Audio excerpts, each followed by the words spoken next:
ほら、ルフィ、今一緒に海賊になる仲間を探してるんだ。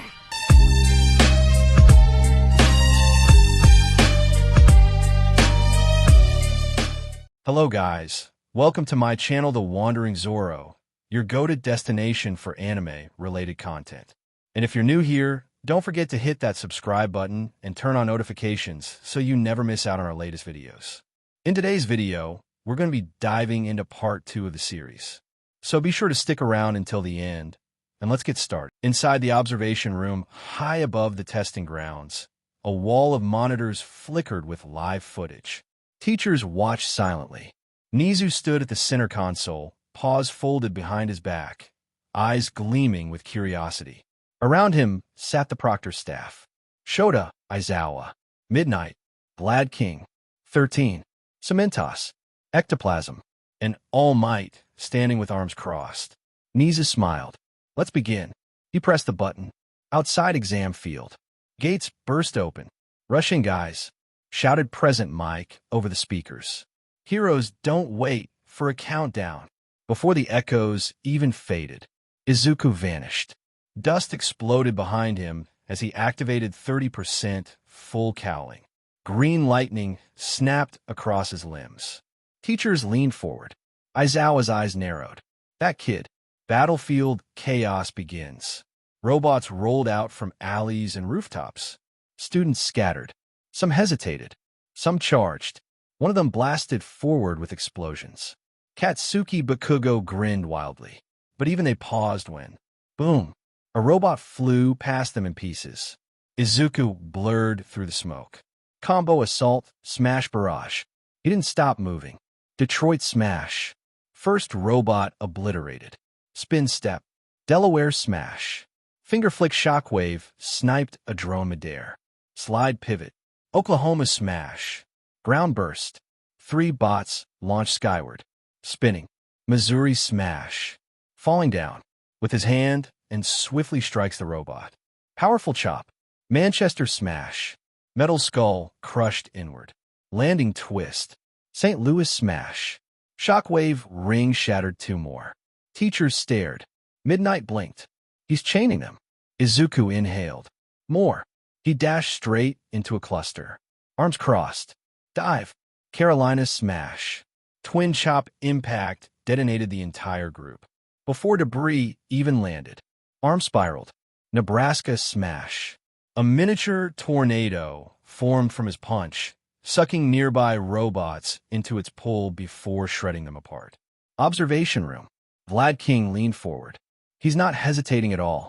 Cementos adjusted his glasses. Efficiency, precision, no wasted movement. All Might's smile twitched. Young Midoriya. Back to field. Izuku launched skyward using a Delaware recoil blast. Midair. He tucked his arms. Power surged. Wyoming smash. He spiked downward like a meteor. Boom. Shockwave cracked pavement for 30 meters.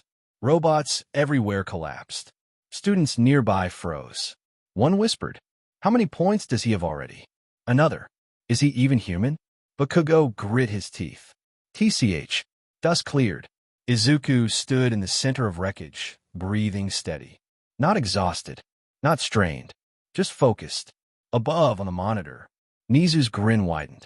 Oh my. Present Mick's voice echo around the arena. 3 minutes left. Far away, a massive shadow stirred behind the buildings. Metal creaked. Sirens blared. Present Mick's voice echoed. And here comes the 0-pointer. The ground began to shake. The earth trembled. Students who had been fighting moments ago now scattered in pure panic.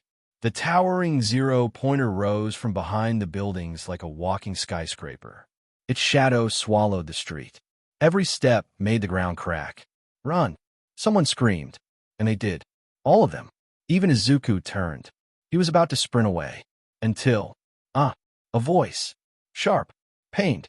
Desperate. Izuku's head snapped back. Pinned beneath a slab of concrete was Ochiko Uraraka, her leg trapped, tears in her eyes as she struggled to move. For half a second, he froze. This already happened once. Memory flashed. A choice. A moment. His fingers clenched. No. He turned fully toward her. Decision made. Gear shift. A blue aura ignited around his body. Low gear. He crouched. The ground beneath his feet cracked. His arm pulled back like grabbing an invisible lever. Second, transmission. Boom. He vanished. A shockwave exploded outward where he'd stood. Air split. Dust blasted sideways. Spectators watching the monitors gasped. Speed beyond sound. Izuku blurred across the battlefield. Second gear. Wind screamed behind him. He managed to deliver a punch. Third gear. The street shattered under each step. He followed up another punch. Top gear. A sonic boom detonated. This punch managed to launch the zero-pointer into the air and broke the sound barrier. Students stared as a green-blue streak tore past them faster than they could track. In an instant, he was above the zero-pointer. Midair, eyes blazing. He yanked his arm again like shifting gears. Impact sequence. Gear shift overdrive. Power surged into his muscles. Veins of red lightning spread across his limbs as Fa gene energy stacked with one for all. He twisted his body. Detroit. He pulled the invisible lever again. Time seemed to slow. Wind spiraled. Muscles compressed. Smash. 120% impact. His fist connected with the robot's head. The world went white. A shockwave ring exploded outward across the city block. Boom. The zero-pointer. Lifted. All 40 meters of steel and machinery. Launched into the sky. Air cracked like glass. The sound barrier shattered. Students shielded their faces from hurricane-force wind. Teachers in the control room shot to their feet. All Might's eyes widened. Young Midoriya. Midair aftermath. The massive robot spun helplessly in the sky. Izuku dropped past it. He twisted. One more pull of the invisible gear. One more burst. He dove toward the falling debris pile, caught Uraraka gently, and kicked off the air with a Delaware burst, clearing the collapse zone before the machine crashed down. Crash. Metal folded like paper where it landed. Silence followed. Smoke drifted. Wind died. Ground level. Izuku landed softly, still holding her. His aura faded. He set her down carefully. You okay? She stared at him, stunned. You came back. Behind them, students stood frozen. No one spoke. No one moved. Because they all knew. They had just witnessed something impossible. Observation room. Nizu's grin slowly widened. Well now, Aizawa spoke quietly. He didn't go for points. All Might whispered. He went to save. Field final shot. Izuku looked up at the wreckage of the fallen giant robot. Wind brushed his hair. For the first time since the exam started. He smiled. Tenya stood a short distance away, half hidden near the corner of a ruined wall. His glasses reflected the settling dust. He hadn't moved since the punch landed. Didn't blink. Didn't speak. Just watched. His mind replayed it again. The moment everyone ran. The moment he ran. And the moment Midoriya didn't. Tenya's hand slowly tightened at his side. That. His voice was barely above a whisper. That is what a hero does. For the first time since the exam began, his usual strict posture softened. Not sloppy, never sloppy, but humbled. Because what he had just witnessed wasn't speed, wasn't power, wasn't technique. It was instinct, the instinct to save. Across the field, a few students were still staring at Izuku like he'd just fallen from the sky. But Tenya stepped forward. His shoes clicked sharply against the broken pavement as he approached. He stopped in front of him, straightened. Then, he bowed. Deeply. I'm Tenya Ida, and what you demonstrated just now. He lifted his head, eyes sharp with respect. Was exemplary heroism. A pause. Then more quietly. You have inspired me. Behind them, some students gasped.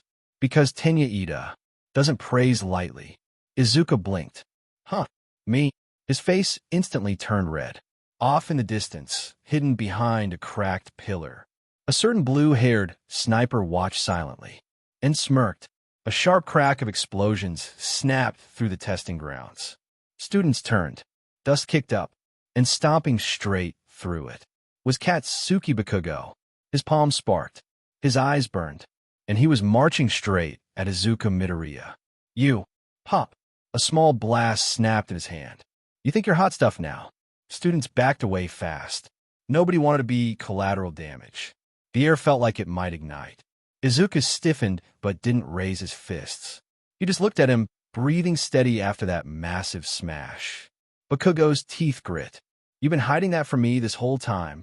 He stepped closer. Closer. Boom. A burst exploded at his feet as he lunged. That is enough. A cane smacked the pavement. Every head turned. Walking calmly between them was the tiny, wrinkled nurse of UA High School. Recovery girl. She didn't look angry, which somehow made it scarier. Young man, she said, peering at Bakugo, if you have enough energy to fight, you clearly aren't injured enough. Bakugo clicked his tongue. TCH, but he didn't attack. Behind her, stretchers rolled in.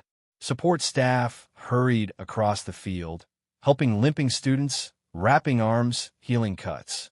Recovery girl pointed her cane. Injured examinees to me. Now, students scrambled like they'd just been given a survival order.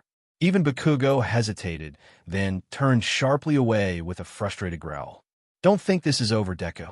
He stomped off toward the medical station, explosions popping in his palms like punctuation marks. Silence settled again.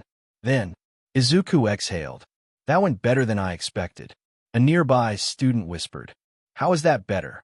From a distant observation room window, several teachers watched closely, and one of them smiled. Recovery staff rushed past on stretchers and crutches, but one patient wasn't moving. Izuku stood there, arm hanging limp, swollen, trembling, definitely broken.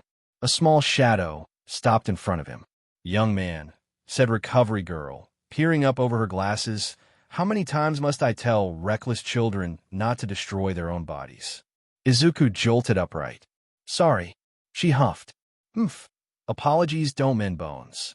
She grabbed his sleeve and tugged him down her height. Arm. He carefully held it out.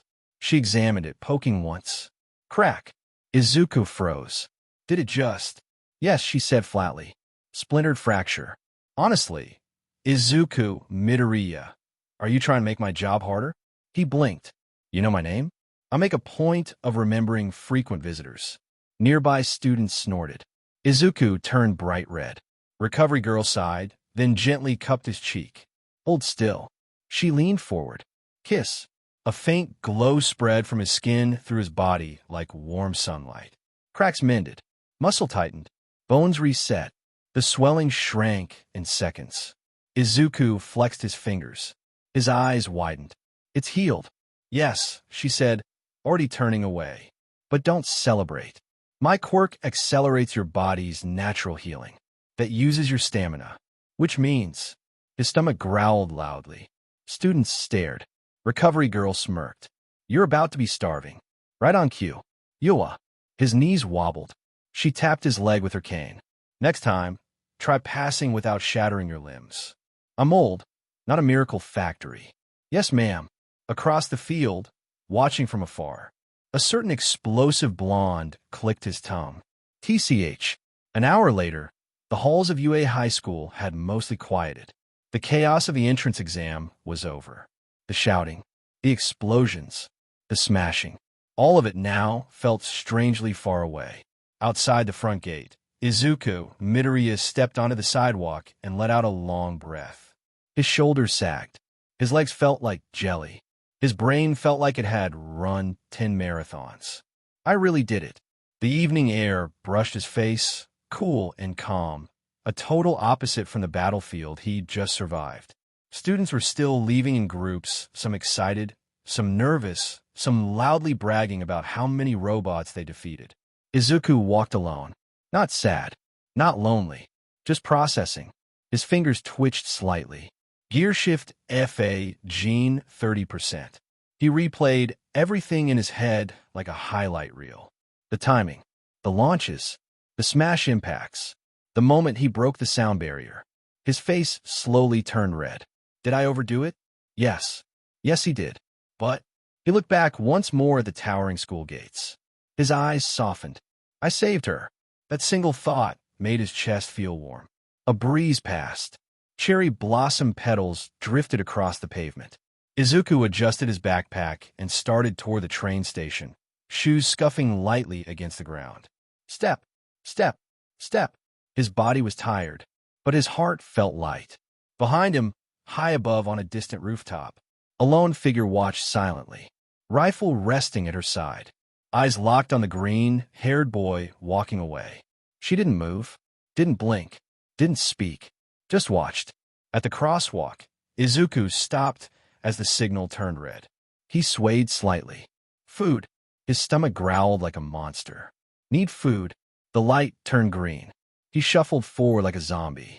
Izuku had just stepped off the curb when someone suddenly wrapped their arms around him from behind. Got you. What? Izuku, Midoriya jolted so hard he nearly tripped forward, arms windmilling. His heart launched into orbit. Who? He twisted his head. Blue hair, bright eyes, huge grin. Nijire Hato beamed up at him like she'd just successfully ambushed a wild animal. I found you. Izuka.exe stopped working. The Nijire-senpai.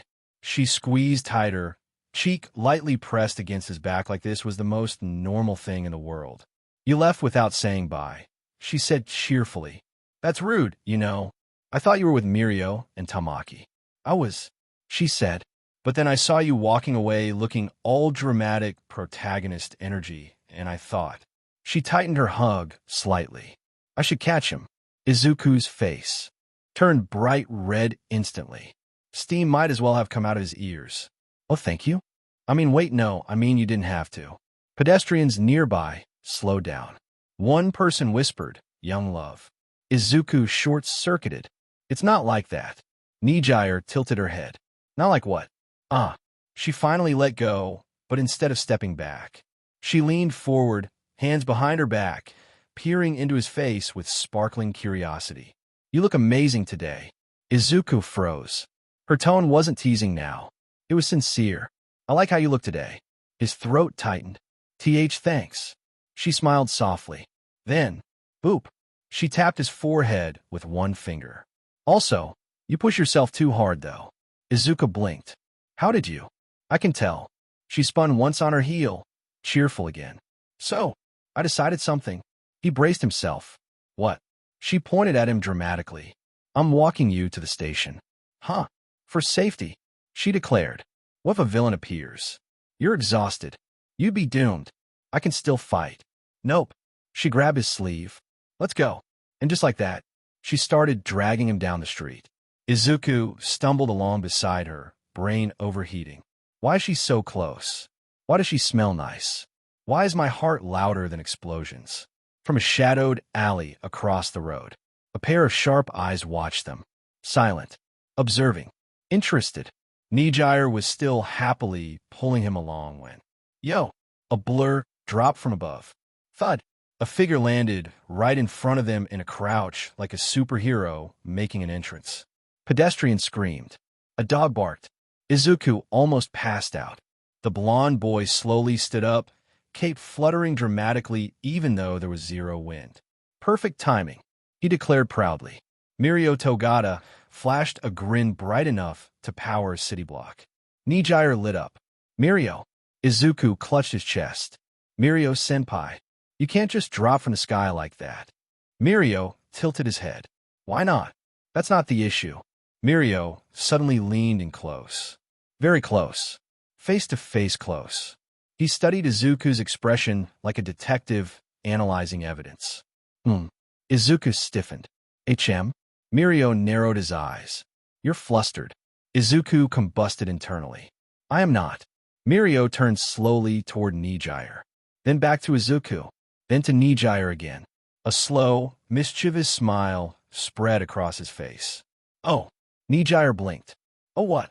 Mirio clasped his hands behind his back and rocked on his heels. So that's what's going on. Nothing's going on. Izuku yelped. Mirio ignored him completely. He leaned toward Nijire and whispered loudly. Did you hug him? Yes. Izuku froze. Mirio gasped dramatically. You hugged him already. That's fast. I like hugs, Nijire said proudly. Izuku malfunctioned. Steam. Red face. Soul leaving body. Mirio suddenly slung an arm around Izuku's shoulders. Midoriya. Yes. Mirio whispered like a coach giving locker room advice. You're winning. I don't even know what game we're playing. Nijire giggled. Mirio straightened and clapped once. All right. Decision. What decision? Izuku asked nervously. Mirio pointed down the street. I'm walking you both to the station. Izuku stared. Why? Mirio grinned. Because this feels like the start of something interesting. Nijire clapped. Yay. Group walk. She grabbed Izuku's sleeve again. Mirio grabbed his other sleeve. Izuku was now being escorted like a VIP prisoner. Across the street, the same shadowed observer watched silently, unblinking, interested. Mirio kept talking the entire walk. Not normal talking. Mirio talking. Streetlights flickered on as evening settled, painting the sidewalks gold. Izuku walked between Mirio Togata and Nijire Hado, shoulders stiff, hands awkward, brain overheating. Mirio leaned closer again. So, Midoriya. Izuku Midoriya swallowed. Yes. You like her? Izuku stopped walking. System crash. Nijire tilted her head. Like me how? Izuku rebooted into panic mode. I like everyone I mean as friends I mean, senpai respect I mean. Mirio burst out laughing. Relax, relax. I'm joking. You are not joking, Izuku whispered. Mirio grinned. Correct. By the time they reached the train station, Izuku's soul had left his body twice. Nijire waved enthusiastically. Text me when you get home. I mean okay, I mean yes. Mirio gave him a thumbs up. Proud of you, buddy. For what? Mirio just winked. Then he and Nijire walked off together, still chatting happily. Izuku stood there, silent, processing. What just happened to me? Train ride. He sat by the window. City lights streaked past. His phone buzzed. Nijire, did you sit down safely? Are you tired? Did Mirio embarrass you? Did you eat enough? Do you like takoyaki? Izuku's face turned red again. He typed slowly. I arrived safely. Thank you for today. Typing bubble. Typing bubble. Typing bubble. Nijire. Yay, sleep well okay. Izuku stared at the screen like it was sacred text. She said sleep well. He gently locked his phone like it was fragile treasure. Home. He stepped inside quietly. Shoes off. Bag down. Lights off. His body finally registered exhaustion. Training. Fighting. Smashing. Running. Thinking. Blushing. I'm done. He collapsed onto his bed face first. Didn't even change clothes. Within seconds. Asleep. Breathing slow. Peaceful. Outside his window, the night was still. Far away. Someone watched. Not approaching. Not attacking. Just observing. Interested.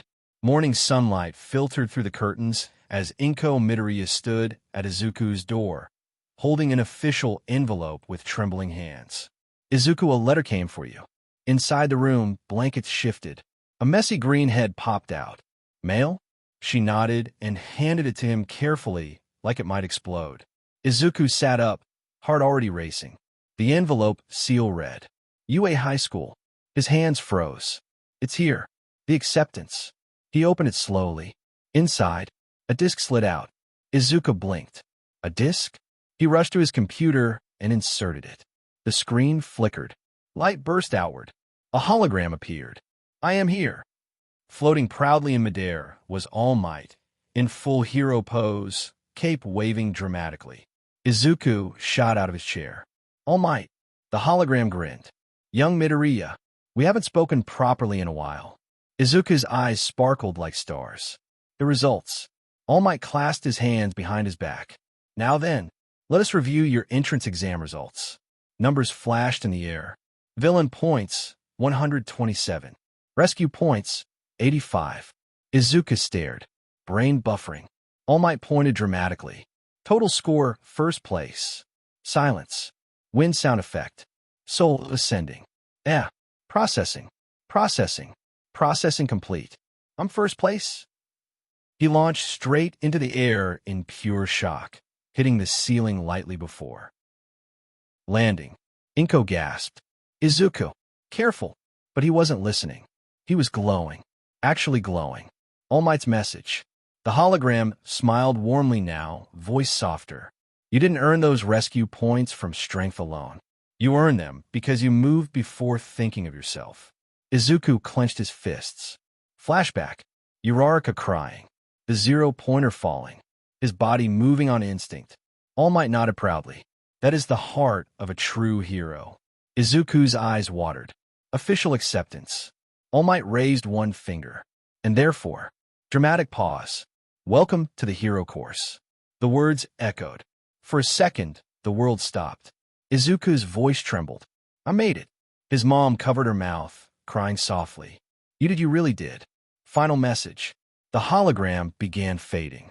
But before disappearing, All Might winked. Prepare yourself, young Midoriya.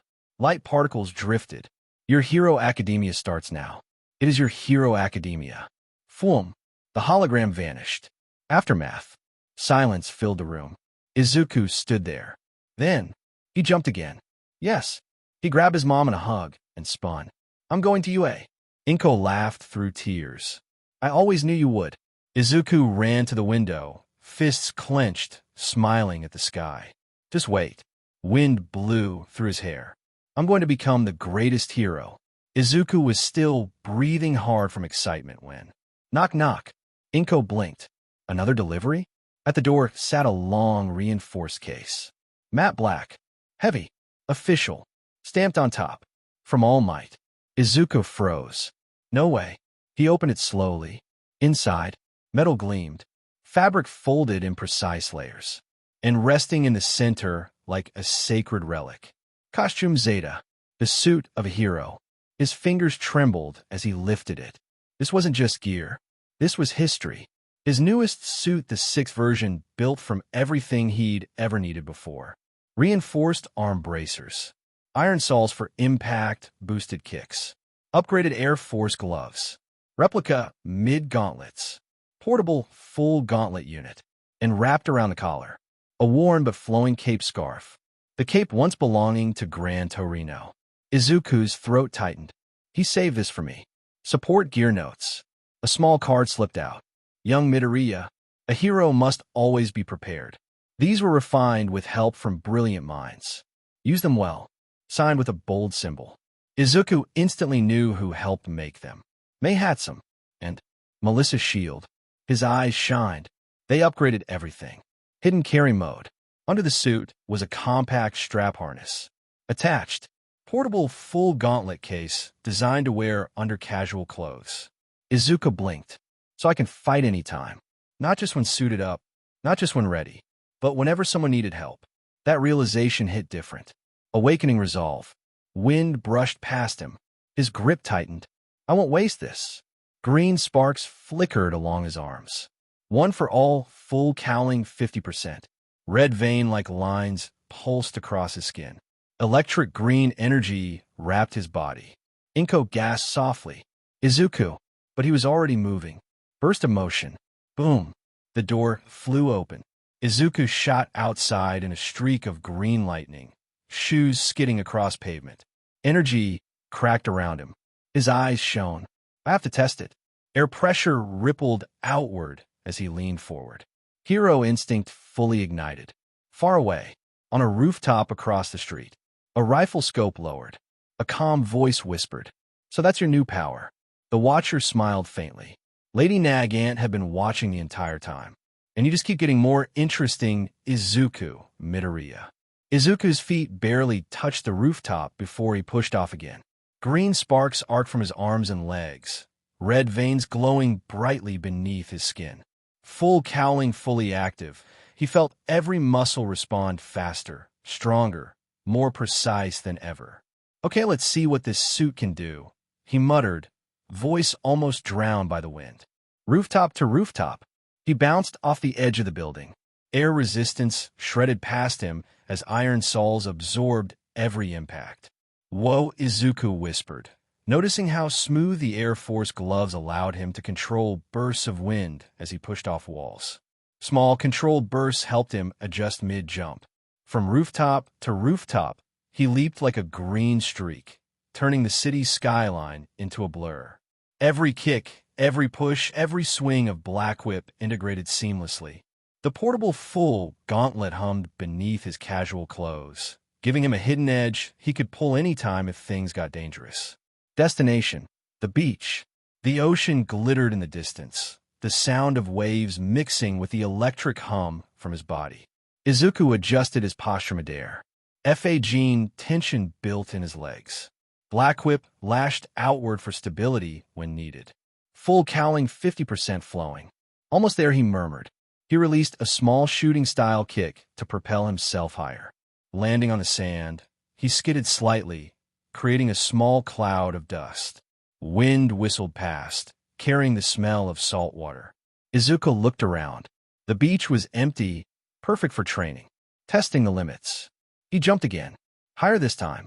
Full cowling plus 50% active. F.A.G. storing kinetic energy. Black Whip scarf coiled around him like a spring. He let himself free fall for a second, then swung the whip outward, catching a boulder left over from a previous storm and slinging it across the beach. Not bad, he muttered, but I need more control over timing and force. Izuku crouched, veins glowing red, green aura wrapping around him.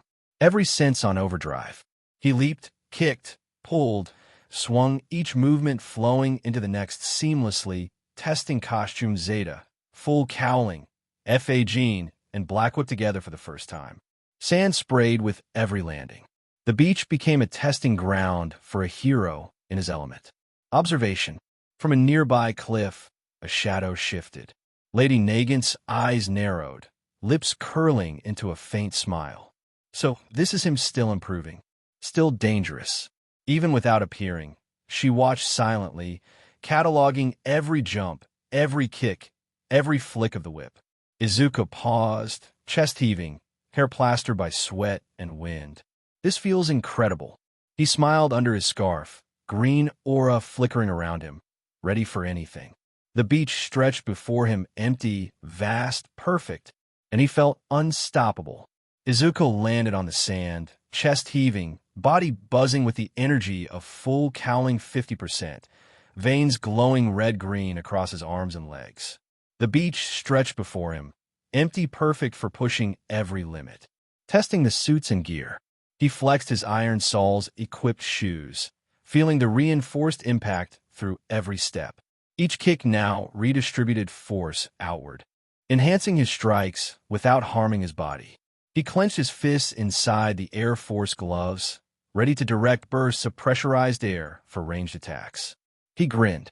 Time to see what all of this can really do. Smash combo practice.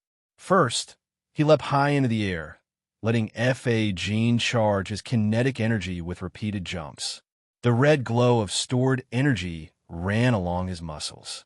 Missouri smash. He landed a powerful chop on a training dummy, sending it spinning backward while combining full cowling shoot style, keeping his body fully reinforced with energy and speed. Delaware smash Air Force. With a flick of his finger, a pressurized shockwave erupted, amplified by the gloves, shattering the dummy's reinforced armor. St. Louis smash Air Force. A vertical roundhouse kick combined with a compressed airburst sent the target flying high. He repeated the motions seamlessly, each move chaining into the next.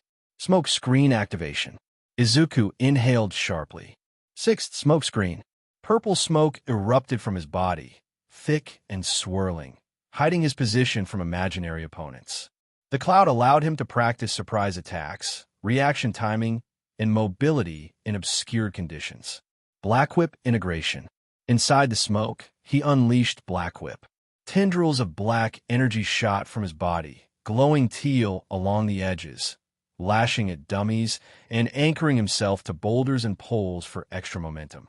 He spun mid-air, launching himself forward using F.A.G. enhanced energy and the whip for a slingshot effect. One for all foe 50% Manchester smash. The move struck a dummy at full force, slamming it into the sand. F.A.G. plus Black Whip plus float. He activated float, lifting off the ground, using F.A.G. to propel himself at incredible speed. The Black Whip coiled around his legs and arms, allowing him to swing, pull, and stabilize mid-air. He tested multi-directional attacks, a kick while floating, swinging Black Whip to capture and reposition training dummies. Pressurized air bursts from gloves combined with stored F.A.G. energy, sending the dummies flying like projectiles. Izuku's movements were a blur. Full cowling protecting his body. Fa Gene storing kinetic energy for repeated bursts. Black Whip enhancing mobility and attack power. Float giving him full aerial freedom. Air Force Gloves allowing ranged shockwave attacks. He grinned under the scarf. Every move, every quirk all working together. Continuous practice. Dummy after dummy was destroyed or flung across the sand. He adjusted angles, timing, and sequencing.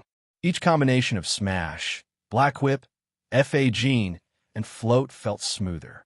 Red and green energy crackled along his veins as he screamed, launching Missouri Smash, Delaware Smash, and St. Louis Smash in a flowing chain of destruction. Faster, more precision, better control, he shouted. Even the waves near the beach seemed to ripple from the force of his kicks. Silent observer. From the cliff, Lady Nagant watched silently, arms folded, a faint smirk forming. So this is him combining all his quirks seamlessly, she thought, eyes narrowing as she observed every movement. Even without intervening, she could see the power, precision, and potential of the boy who would one day become the greatest hero. Izuku landed softly, breathing hard, muscles trembling, but the green aura didn't fade. Still not done yet. He bounced lightly on the sand, ready for another round. Izuku landed on the sand, chest heaving, sweat dripping down his forehead. His full cowling glowed bright green, red veins pulsating along his arms and legs. The air around him crackled with residual energy from Fa Gene, Black Whip, and his Smash combo. He turned mid-recovery, ready to launch another training sequence, and froze. The unexpected encounter. A figure stood on the edge of the beach, framed by the fading sunlight. Lady Nagant. Her expression was calm, almost unnervingly so. The rifle on her back was lowered, but her piercing gaze was fixed directly on him. Izuku's heart skipped a beat. His legs stiffened, his mouth went dry. Her, he whispered under his breath. Even after everything he had mastered, everything he had trained for, seeing her standing there made him feel like a rookie all over again. Silence before words. Lady Nagant stepped closer, the faintest smirk tugging at the corner of her lips. You've improved a lot, she said softly, voice smooth, almost teasing. Izuku's eyes widened. I didn't see you there. His voice cracked slightly, betraying his surprise and nerves. I've been watching, she replied, tilting her head. And I think it's time I introduce myself properly. Shock and realization. Izuku's mind raced. All his training? She had seen it. Every quirk combo, every smash, every Black Whip maneuver, every Fa Gene launch. All observed. And now she was here, standing in front of him, calm, confident, and slightly intimidating. His legs felt like jelly. The wind from the beach whipping past him did little to calm the surge of adrenaline. Lady Nagant, he managed to say, his voice barely audible. Yes, she confirmed with a faint smile, taking a small step closer. And I'm very interested in seeing just how far you've come. Izuku's reaction. His mind tried to process 100 thoughts at once. Training goals? Check. Smash sequences perfected? Check. Full Callan control? Check. Her being here? No, absolutely not. His face flushed red. He adjusted his scarf nervously, trying to mask his jitters. I've been training, he stammered, unsure how to continue. Lady Nagant's smirk deepened slightly, amused by his flustered state. This was a side of hero life he hadn't prepared for. Izuku was still frozen in place, brain short-circuiting when suddenly. Hug. Warm arms wrapped around him from the front. His entire body locked up. Eh. His face turned bright red as Kana, Tsutsumi better known as Lady Nagant, casually held him like it was the most normal thing in the world. She leaned slightly closer, studying his face like a curious cat. You're so cute. Izuku.exe stopped responding. He squeaked, voice cracking into another dimension. The timing could not be worse. A sudden gust of wind blasted across the beach. A familiar voice rang out. I am here. Both of them turned. Landing behind them in dramatic fashion was All Might, except the moment he saw the scene. His jaw dropped. His heroic aura died. and he instantly deflated into his skinny form. "No, young Midoriya," he croaked weakly. Izuku's soul left his body. Meanwhile, Lady Nagant casually released him like nothing unusual had happened. She suddenly coughed. A dark red stain splattered onto her glove. KHH. She covered her mouth, eyes narrowing slightly. All Might's expression instantly sharpened. Even in weakened form, his presence turned serious. "You're injured." She exhaled slowly, wiping the stain away with the back of her hand. Still lingering damage. Nothing fatal. She looked directly at him. "My name," she said calmly, "is Kanat Tsutsumi." "Aka, Lady Nagant." The air went still. All Might's eyes widened slightly in recognition. "So it is you." Izuku's brain right now. Processing speed, 0%. He looked between them. "You two know each other?" Neither answered immediately. Wind rolled across the sand. The atmosphere shifted from awkward to heavy. Lady Nagant tilted her head, eyes narrowing slightly at the frail man standing in front of her. "And who are you, skinny man?" Izuku nearly tripped over nothing. "Skinny," he whisper-shouted in horror. The man coughed into his fist, straightening what little posture he had left. "I'm All Might." Silence. The wind stopped. Even the waves seemed to pause. Nagant blinked once. "You're joking." "I'm not." She stared harder. Her sharp sniper instinct scanned him top to bottom posture, breathing rhythm, muscle tension, Scar's eyes. Realization flickered. "No disguise. No trick. That's actually you." Izuku watched them like a tennis match spectator. All Might's expression turned serious. "Since you already know our secret, there's no reason to hide another." Izuku froze. "Wait. Too late." All Might continued. "Young Midoriya possesses memories from a previous life." Nagant's eyebrow lifted a single millimeter. "That's so?" She crouched slightly, so her eyes were level with Izuku's. "All right then. If that's true." She pointed at him lazily. "Answer something only you would know." Izuku gulped. What kind of question?" Her lips curved faintly. "A test." She tapped her chin. "Tell me something from your previous life that proves you're not just a kid with imagination." The air felt heavy again. Not threatening, just expectant. All Might crossed his arms. He wasn't worried. He knew Izuku could answer. Izuku swallowed. His mind raced through thousands of memories, battles, training, future events, secrets no one should know. He took a breath. "Okay." He looked straight at her and began to answer. Nagant didn't blink, didn't move, didn't breathe. Izuku met her gaze, nervous but steady. "You were raised by the Hero Public Safety Commission." Silence. Not normal silence. If sound itself had instincts, it would have run. Her smile vanished. Not slowly. Instantly. "Say that again." Izuku swallowed. "They found you young. Saw your talent. Said you could be a hero, but instead of letting you live like one, they trained you like a weapon." All Might's eyes widened. Nagant's fingers twitched. Izuku continued quietly. "They praised you when you obeyed. Isolated you when you hesitated. They told you the world was dirty and only people like you could clean it." Her pupils shrank. A faint tremor ran through her arm. Izuku's voice softened. "They didn't raise a hero." He looked straight into her eyes. "They raised an assassin." Wind rushed past. Nagant's hat brim lifted slightly. Her breathing stopped. Not metaphorically. Actually stopped. "Who?" she whispered. "Told you that?" Izuku shook his head. "No one." A pause. "I remember it." All Might stared at him. Shock. Concern. Understanding. Pride. All at once. Nagant stood still for a long moment. Then, she laughed once. Not loudly. Not mockingly. Just once. "So it's true." Her voice wasn't teasing anymore. It wasn't flirtatious. It wasn't playful. It was honest. "You really have seen another life." She stepped closer. Close enough that Izuku forgot how legs worked. "Tell me something else, Midoriya, Izuku." Her eyes softened barely. "In that life of yours." A pause. "Was I a villain?" Nagant didn't answer right away. She just stepped forward and wrapped her arms around him. Izuku froze. Completely. Brain equals gone. Motor system equals disconnected. Soul equals buffering. "Thank you," she whispered softly. Not charmingly. Not teasing. Not playful. Real. The kind of thank you that sounds like it's been waiting years to be said.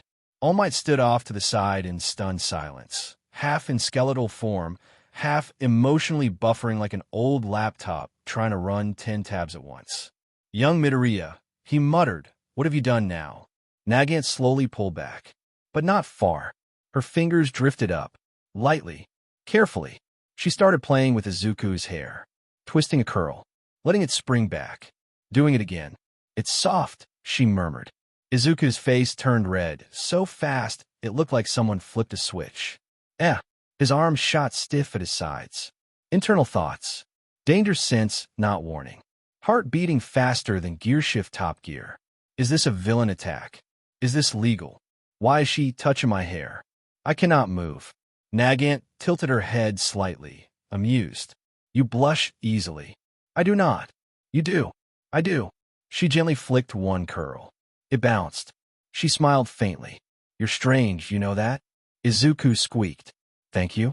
All Might coughed awkwardly. Ahem. Neither of them reacted. Ahem. Louder. Still nothing. Nagant was now absent-mindedly combing Izuku's hair with her fingers like it was the most natural thing in the world. All Might turned slightly away, muttering, "I have fought ultimate evil. I have faced destruction incarnate. I have battled villains who could level cities. Pause. Nothing prepare me for this."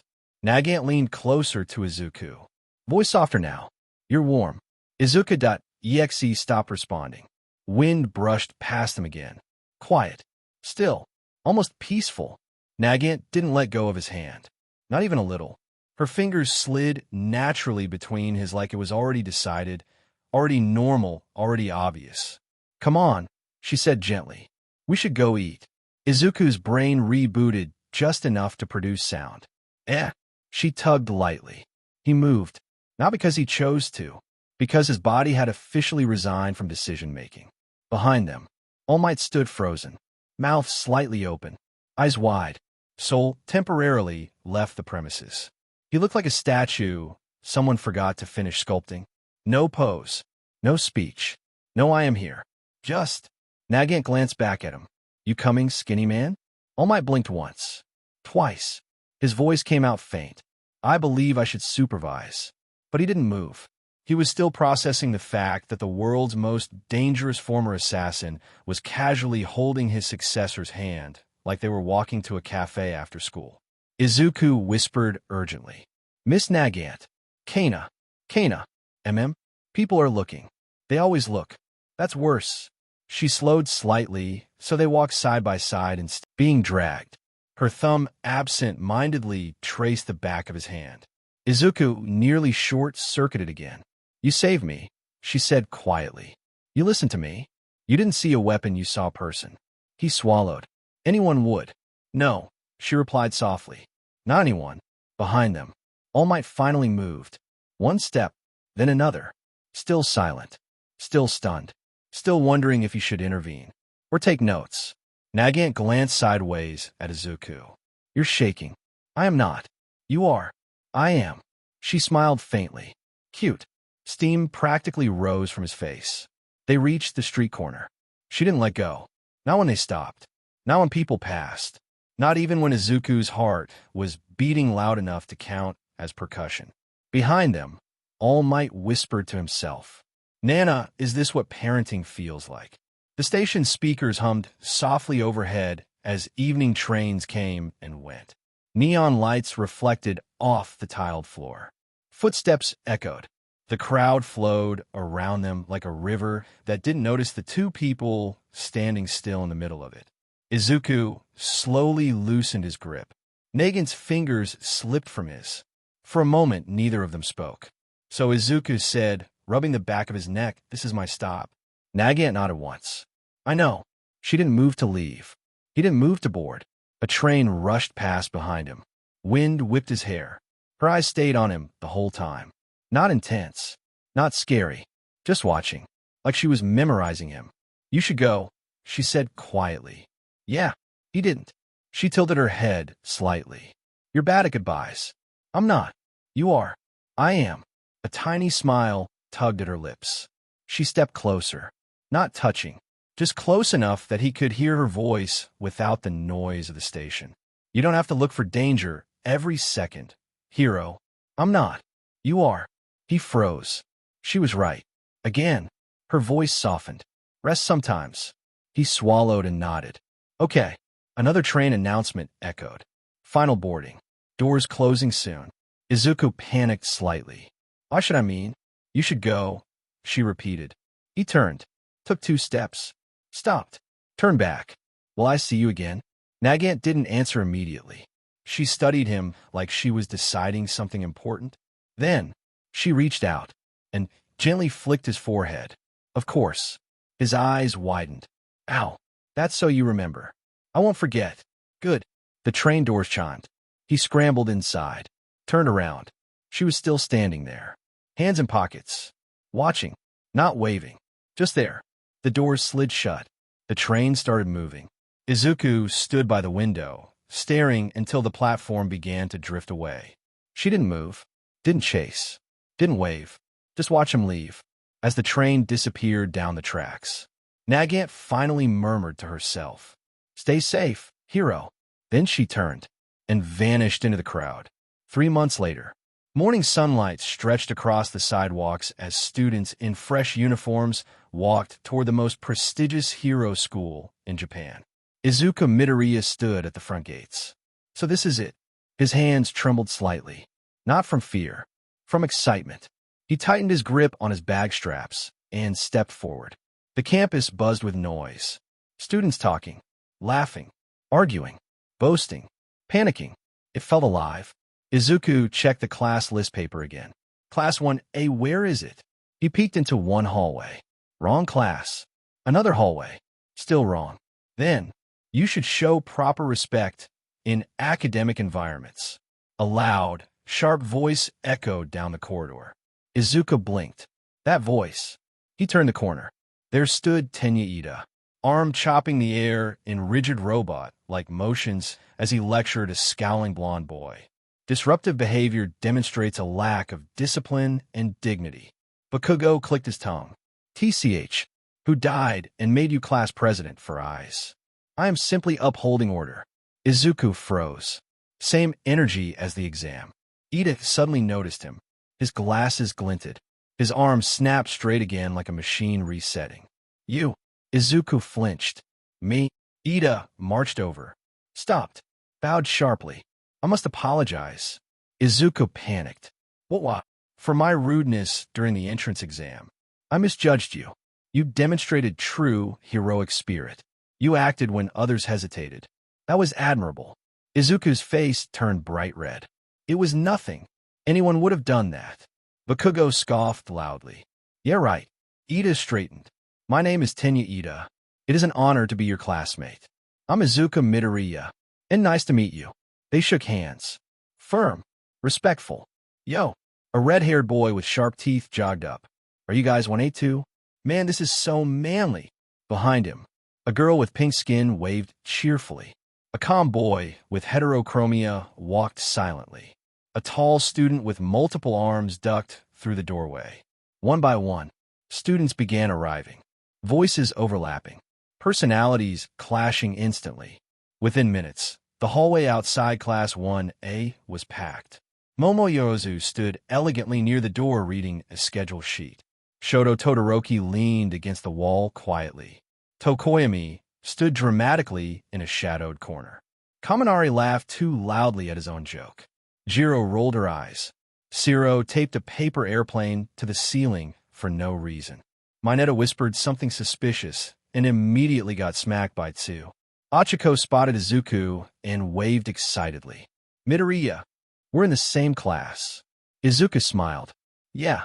Bakugo clicked his tongue again. TCH, extras. But his eyes flicked toward Izuku. Still annoyed. Still competitive. Ida adjusted his glasses. It appears this is everyone. 20 students. 20 future heroes. Standing in front of one door. Izuku stared at the plaque. Class 1A. His heart pounded. This is it. My real start. Behind that door. New rivals. New friends. New battles. New destiny. The door suddenly slid open. A tired voice spoke from inside. If you're all done socializing, take your seats. We're starting. Silence. 20 heads slowly turned. A man in a yellow sleeping bag lay on the floor. Hair messy, eyes half open, looking like he'd rather be anywhere else. Huh? Izuku blinked. That's our teacher? The man in the sleeping bag slowly unzipped it. Messy black hair, heavy tired eyes, capture weapon scarf wrapped around his neck. The room stayed silent as he sat up. You're loud. Students froze. He scratched his head lazily. I'm your homeroom teacher. Shota Aizawa. Pro hero name, Eraserhead. Immediate reactions. That's Eraserhead. Kaminari. He looks like he hasn't slept since the Edo period Jiro. He is unexpectedly realistic. Momo. He looks like a corpse. Bakugo. Aizawa stared at them. Long. Unblinking. Deadpan. I can hear all of you. Everyone straightened instantly. He stood up slowly. No dramatic pose. No speech. No smile. Just pure exhaustion. You have 8 seconds before I expel someone for being annoying. Silence. Absolute silence. Even Mineta stopped breathing. Aizawa nodded once. Good. You can learn. He tossed a stack of gym uniforms onto a desk. Change. Field test outside. Quirk use allowed. Ida raised his hand. Sir, orientation isn't. Aizawa pressed a button on a remote. Ida's glasses suddenly fogged up from a tiny burst of air. I decide the schedule. Understood. Izuku swallowed. Quirk test already? His fingers twitched. Excitement and nerves mixing. Aizawa glanced at him. Just once. But his gaze sharpened slightly. You. Izuku jolted. Yes, sir. You're the entrance exam kid. Class murmured. Entrance exam kid? What did he do? Was he top scorer? Aizawa kept staring. Don't hold back. I hate wasted potential. Izuku's eyes widened. Yes, sir. Inside, his heart ignited. Bakugo smirked. Ha! Finally. Todoroki watched quietly. Momo observed thoughtfully. Achiko clasped her hands excitedly. Ida stood ready like a soldier awaiting orders. Aizawa turned toward the door. Move. No dramatic speech. No heroic music. Just one word. And somehow, it felt heavier than a battle cry. Outside training field, wind brushed across the open grounds. Aizawa held a softball. Quirk assessment test. Whoever ranks last. He lifted his tired eyes. Gets expelled. Shock exploded across the class. What? First day. That's illegal. Can he do that? Aizawa slipped back into his sleeping bag. I can. Pause. Begin. Izuku clenched his fist. All right. Let's show him. Green lightning flickered faintly across his arms. Aizawa tossed the softball to Izuku. Throw. No countdown. No signal. Just expectation. Izuku caught it. Silence fell over the field. Wind brushed his hair. His eyes sharpened. Green sparks began crackling along his arm. Then, red veins surged beneath his skin. He whispered, Gear shift seconds transmission top, gear FA gene.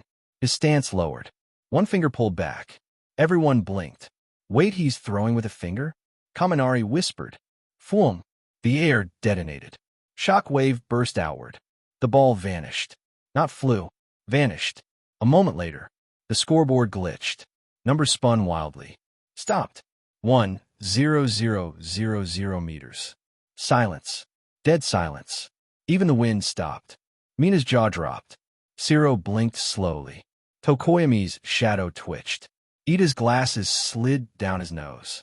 Todoroki stared harder than usual. Momo covered her mouth. Uraraka sparkled with awe. Kirishima grinned like he'd just witnessed the manliest thing alive. Bakugo's eye twitched. TCH. But his hands were shaking.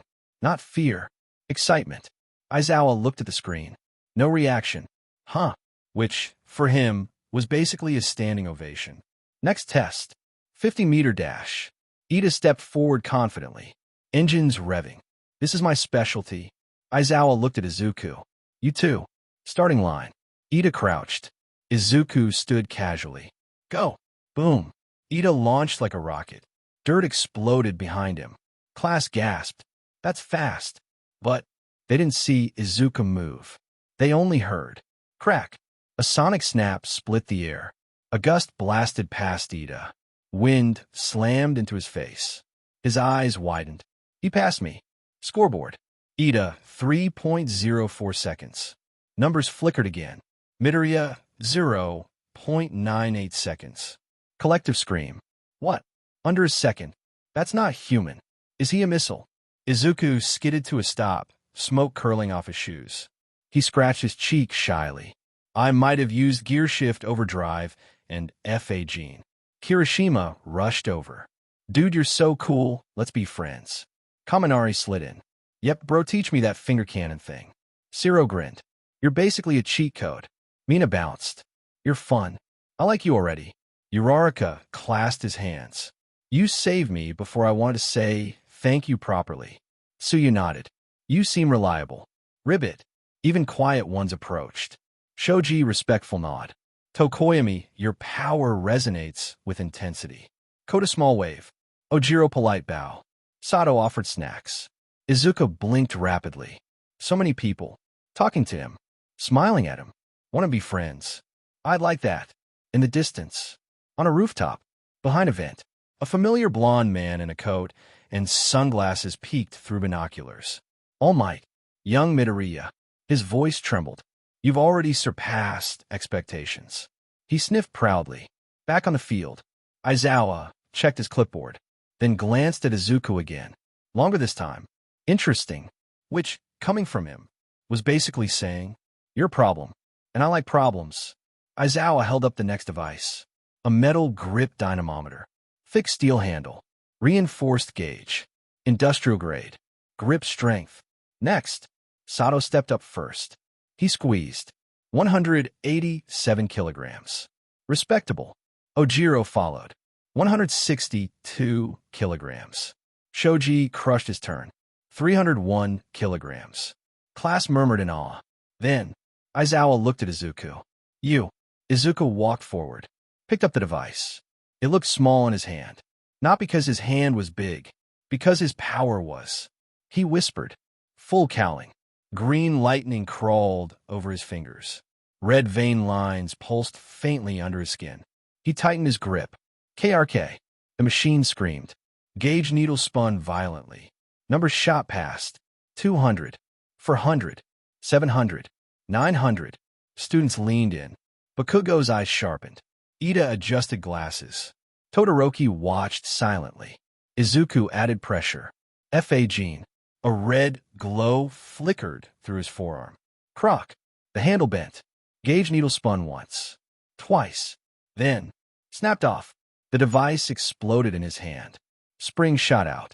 Metal casing cracked. Numbers froze. 1,284 kilograms. Silence. Absolute silence. A piece of the machine clinked on the ground. Izuku froze. I think I broke it. Aizawa stared at the destroyed tester. Long pause. Wind blew. Hair fluttered. Clipboard page flipped. You're paying for that. Class erupted. What? That was reinforced steel. He crushed it like foam. Is his hand okay? Izuku waved nervously. I held back. I promise. Bakugo scoffed loudly. TCH, show-off nerd. But his grin said, finally, someone worth fighting. Mina whispered to Kaminari. If he high-fives someone, they die. Kaminari nodded seriously. Yet we should never high-five him. Aizawa tossed a second machine. Heavy-duty version. It landed with a thud. Thicker. Heavier. Military grade. Try again. Without breaking it. Izuku nodded seriously. Focused. Breath slowed. Power lowered. 5%. He squeezed. Gauge climbed steadily. 200. 350. 500. 620. Stopped. Final score. 648 kilograms. Machine intact. Aizawa nodded once. That's control. Which meant, good. Behind the class. On a rooftop. A blonde figure lowered binoculars slowly. Control already. A proud smile tugged his lips. Back on the field. Aizawa flipped page. Next test. He looked directly at Izuku. Standing long jump. Izuku blinked. Oh. Green sparks popped. Aizawa stood there, half hidden behind his capture weapon scarf as it shifted softly in the breeze. No one noticed it. No one except present Mike watching from the monitor room. Because, behind the cloth, Aizawa was smiling. Not a big smile. Not obvious. Just the faintest curve at the corner of his mouth. The kind of smile that said, "Now, this is interesting." Standing long jump test. Aizawa pointed at the white line painted on the ground. "Midoriya, you're first." Class leaned in instantly. Kaminari whispered, "Bro broke the grip machine." Mino whispered back, "He might land in another city." Izuku stepped to the line. He stretched his legs, rolled shoulders, breathed in. Inside his head, past users' voices echoed. Second user, control speed. Third user, store power properly. Nana, don't rush. Izuku nodded slightly. Okay. He crouched. Green sparks flickered, then stopped. Everyone blinked. No aura. No lightning. Nothing. Bakugo frowned. Huh? Izuku whispered. Just physical strength. He bent knees deeper. Muscles coiled. Shoes pressed into ground. Tum! He launched. Ground cracked under his feet. Shockwave blasted dust outward. Wind slammed into the class. Hair flew everywhere. Midair. Izuku didn't spin. Didn't panic. Didn't flail. Perfect posture. Perfect balance. Perfect control. He landed. Boom. Concrete dented slightly under his shoes. He slid. Stopped clean. Aizawa checked the measurement laser. It beeped. Displayed. 28.4 meters. Silence. Zero blinked. That's without a quirk? Tokoyami murmured. Monstrous. Ida pushed glasses up. Incredible physical conditioning. Bakugo clicked his tongue. But he wasn't annoyed. He was excited.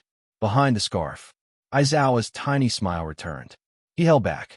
He understands restraint. He knows when not to show power. That mattered more than strength. Aizawa spoke flatly. Good. Highest praise he'd given all day. Izuku scratched cheek shyly. Aizawa turned. Next. But internally, he was thinking, this class might be dangerous. Especially that one. His eyes flicked sideways. Back to Izuku. Wind rustled the field. And just for a second, his scarf shifted enough for Present Mike watching remotely to gasp. Wait, was that a smile? Result time, fitness test rankings. The class stood in a loose cluster, dust still drifting through the training field air. Everyone's eyes were locked on Aizawa as he looked down at his capture weapon cloth, which was now displaying the compiled results. He didn't rush, didn't react, didn't blink, which somehow made it 10 times more terrifying. Aizawa spoke flatly. Results are in. Silence dropped instantly. Even Bakugo stopped fidgeting. A holographic screen projected above his scarf. Numbers shuffled. Names rearranged.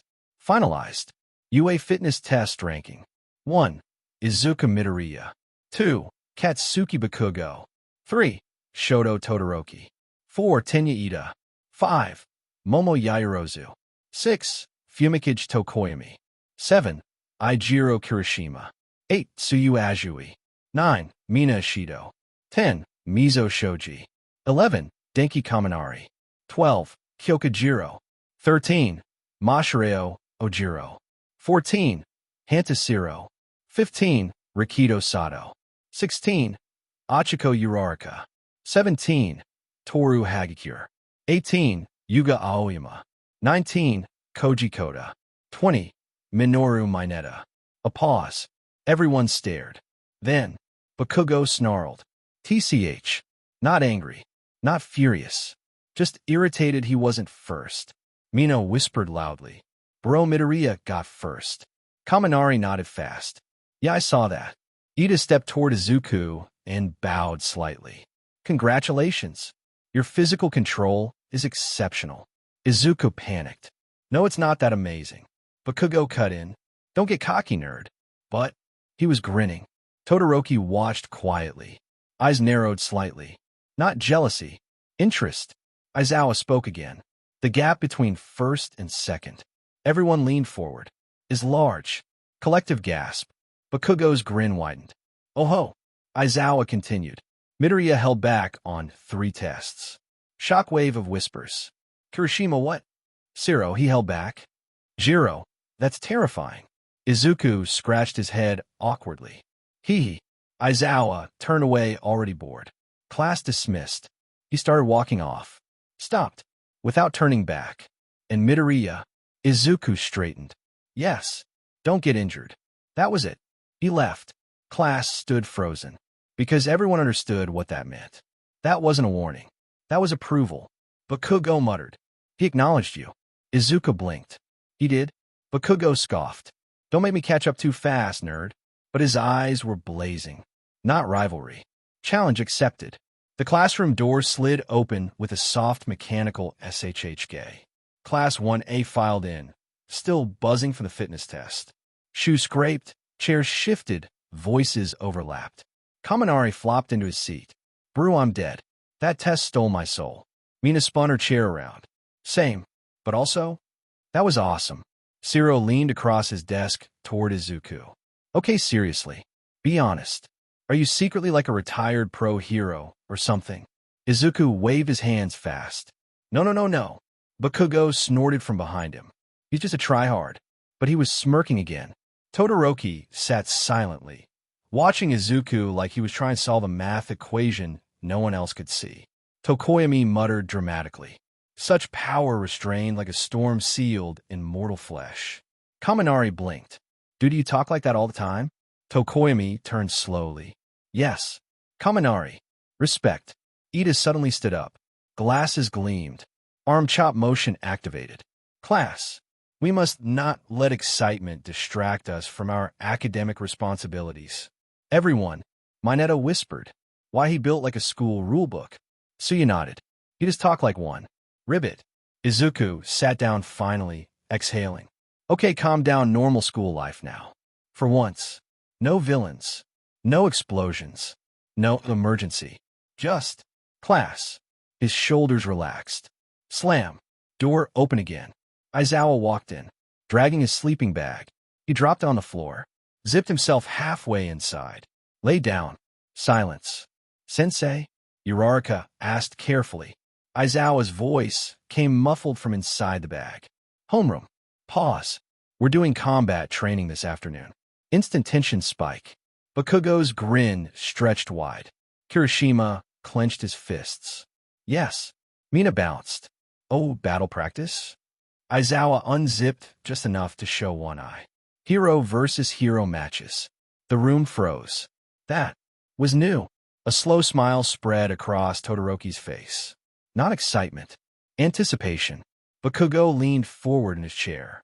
Eyes locked on Izuku. Don't get knocked out before I fight you. Izuku swallowed. Heartbeat speeding up. Not fear. Not nerves. Adrenaline. Inside his mind, a faint echo of past users stirred. So it begins. Aizawa closed. His eye again. Rest while you can. The class looked at each other. No one said it out loud, but everyone felt it. This class is dangerous. Izuku slipped quietly out of the classroom while everyone else was still talking about matchups. The hallway felt cooler, calmer, a sharp contrast to the electric tension he'd left behind. He flexed his hand. Pain shot through his finger. Yikes, yeah, that's definitely broken. He kept walking. UA Infirmary. The door slid open with a soft hiss. Inside, the air smelled clean and faintly like medicine. Machines hummed gently. Sunlight streamed through the tall windows. At the far end of the room sat Recovery Girl, sipping tea like she'd been expecting him for hours. She didn't even look up. You broke it again, didn't you? Izuku froze mid-step. How did you know? She pointed. His finger was swollen, red, and very obviously not pointing in the correct direction. Oh. She hopped down from her chair with surprising speed for someone her size. Sit. He obeyed instantly. She gently took his hand, inspecting it. HM. Controlled output. Damage is localized. Much better than before. Izuku blinked. You can tell? Of course I can. I've patched up enough reckless children to recognize improvement. She gave him a small smirk. You're learning. Izuku smiled sheepishly. I'm trying to get stronger without hurting myself. She placed a tiny kiss on his finger. A warm glow spread through his hand. The bone shifted back into place. Pain vanished. Izuku's eyes lit up. Whoa, it's healed already. She wagged a finger. Don't celebrate yet. My quirk only speeds healing. It doesn't replace stamina. Too many injuries and you'll still collapse. He straightened. Yes, ma'am. She squinted at him. You've gotten stronger. Not a question. A statement. Izuku scratched his cheek. I'm a little. Inside, the faint echoes of past users stirred proudly. Recovery girl turned back toward her desk. Go on then. You've got combat training, don't you? He nodded. Yeah. He stood, bowed politely, and hurried toward the door. Midoriya. He stopped. Yes? She smiled softly. Win safely. He nodded again, more determined this time. I will. As he stepped back into the hallway, sunlight hit his face. His healed hand slowly clenched into a fist. Energy sparked faintly along his arm. Full cowling ready. The lunch bell rang loudly through the halls. Bring. Students instantly relaxed, chairs scraping, conversations exploding across the classroom. Izuku had barely stood up when someone suddenly grabbed his arm. Got you. He yelped. Before he could react, he was being dragged out of class 1 and like a kidnapped hero trainee. I'm being abducted. He looked up. Long periwinkle hair. Bright sparkling eyes. A huge grin. It was Nijire Hado. Hi, Izuku. Lunchtime. You're coming with us. Us? He blinked, standing behind her. Mirio waved cheerfully. Tamaki hid behind him like a shy shadow. Izuku's brain short-circuited. The big three are dragging me to lunch. Class 1, stared in stunned silence as their top student got escorted away like VIP cargo. Kaminari whispered, Bro just got kidnapped. Bakugo clicked his tongue. TCH. Hallway walking. Nijire was practically bouncing. So. I've been waiting all morning to talk to you again. You did so many moves during the test, and your aura thing, and the red lines, and the lightning speed dash, and the smash names, and... She leaned closer. How many quirks do you actually have? Izuku froze. Mirio gently bonked her head. Nijire, don't interrogate him like a reporter. Oopsie. Tamaki peeked out nervously. You were really cool. Izuku turned red. Thank you. They reached the cafeteria. Students instantly noticed. Whisper spread. Isn't that the big three? Why are they with the first year? Wait, that's the new kid, right? Nijire proudly pulled him to a table. Sit with us. Izuku obeyed like he'd just been knighted. Mirio grinned. You made quite an impression already, Midoriya. Even the teachers are talking about you. Izuku stiffened. They are. Tamaki nodded faintly. Aizawa-sensei smiled. Silence. Izuku's soul left his body. Aizawa smiled. Nijire leaned in close, chin in hands, staring straight at him. So tell me everything. Her eyes sparkled. How did you get that strong? Inside Izuku's mind, the past users murmured. Careful. Back at the table, he swallowed. Well, I trained. Really hard. Nijire tilted her head. She smiled softly. I like that answer. Mirio chuckled. You got fans already, Midoriya. Izuku pointed at himself. Me? Tamaki nodded. Including her. Nijire gasped dramatically. Tamaki. She turned bright pink. Izuku turned red too. The table instantly became a blush battlefield. Across the cafeteria, from an upper balcony, a pair of sharp eyes watched. A familiar woman leaned against the railing, rifle case resting beside her. A faint smirk formed. So that's him. After lunch, the classroom lights dimmed slightly as the door slid open. In walked All Might not in his usual teacher suit, but in full hero costume. Cape, gloves, symbol, presents. The room exploded. WHOA. It's his hero suit. That's so cool. All Might struck a pose. I am here for your first hero versus villain training exercise. Training explanation. All Might pressed a button. A hologram city appeared. In this exercise, he said, heroes must locate either a hidden nuclear device or capture the villains guarding it. He pointed dramatically. Villains must defend the bomb and stop the heroes. Kirishima pumped his fist. This is so manly. Momo adjusted her glasses. A tactical simulation interesting. Bakugo grinned like a wolf. Finally. Teams announced. Names flashed across the board.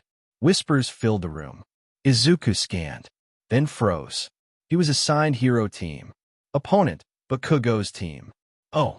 Bakugo cracked his knuckles. Don't die, Deku. Changing room. Lockers clanged open. Costumes came out. armor, masks, utility belts. Meanwhile, Izuku stared into his locker. Empty. I forgot my suit. Silence.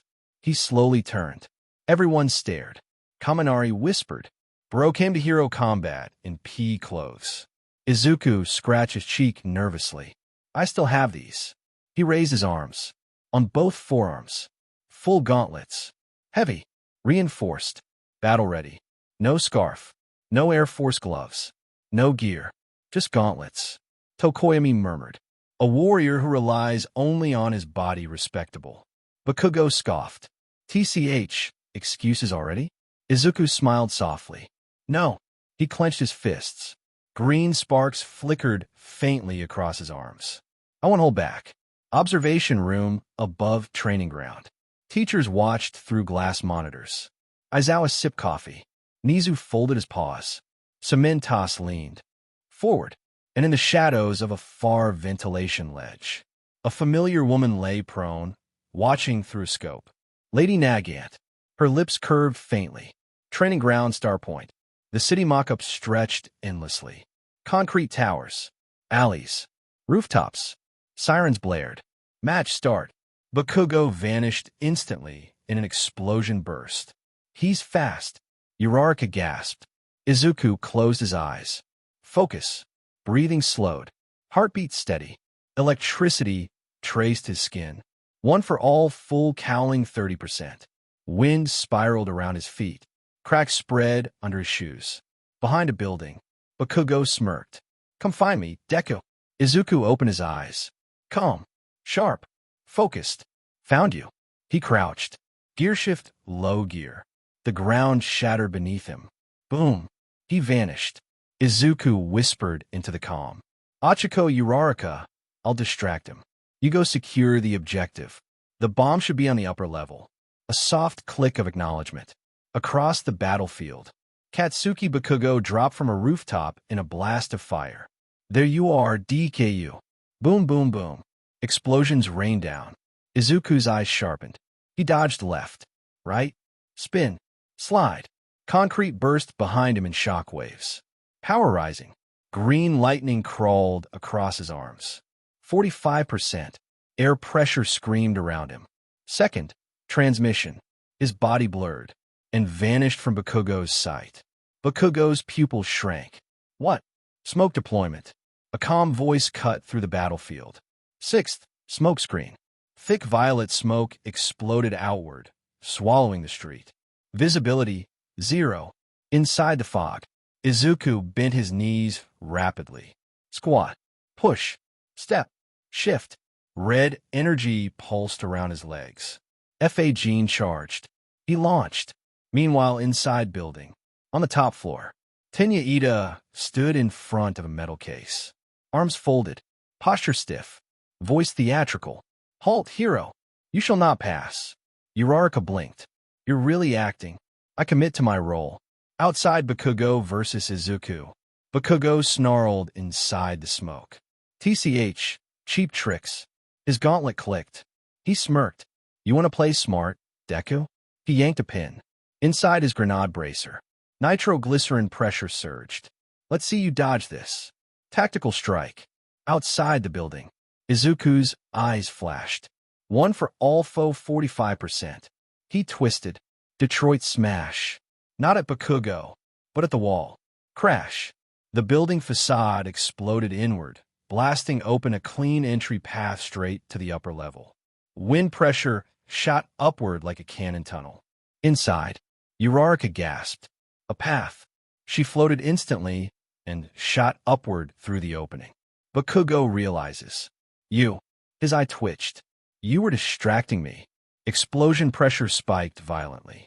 His gauntlet whined. Overloaded. The counter. Izuku looked up. He saw the pressure. Calculated. Too big to dodge. He inhaled once. Red energy veins surged. Green lightning cracked. One for all. Foe 100%. He stepped forward and punched the air. Detroit smash. Impact. Boom. The shockwave collided with Bakugo's blast mid-detonation.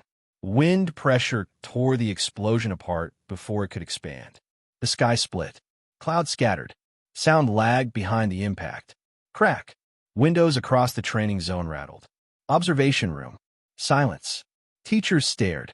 A coffee cup slipped from a hand. All Might's eyes widened. Young Midoriya. Behind him, Momo Yaoyorozu whispered. That wasn't a first-year level attack. Battlefield. Smoke cleared. Bakugo stood frozen. Hair blown back. Eyes wide.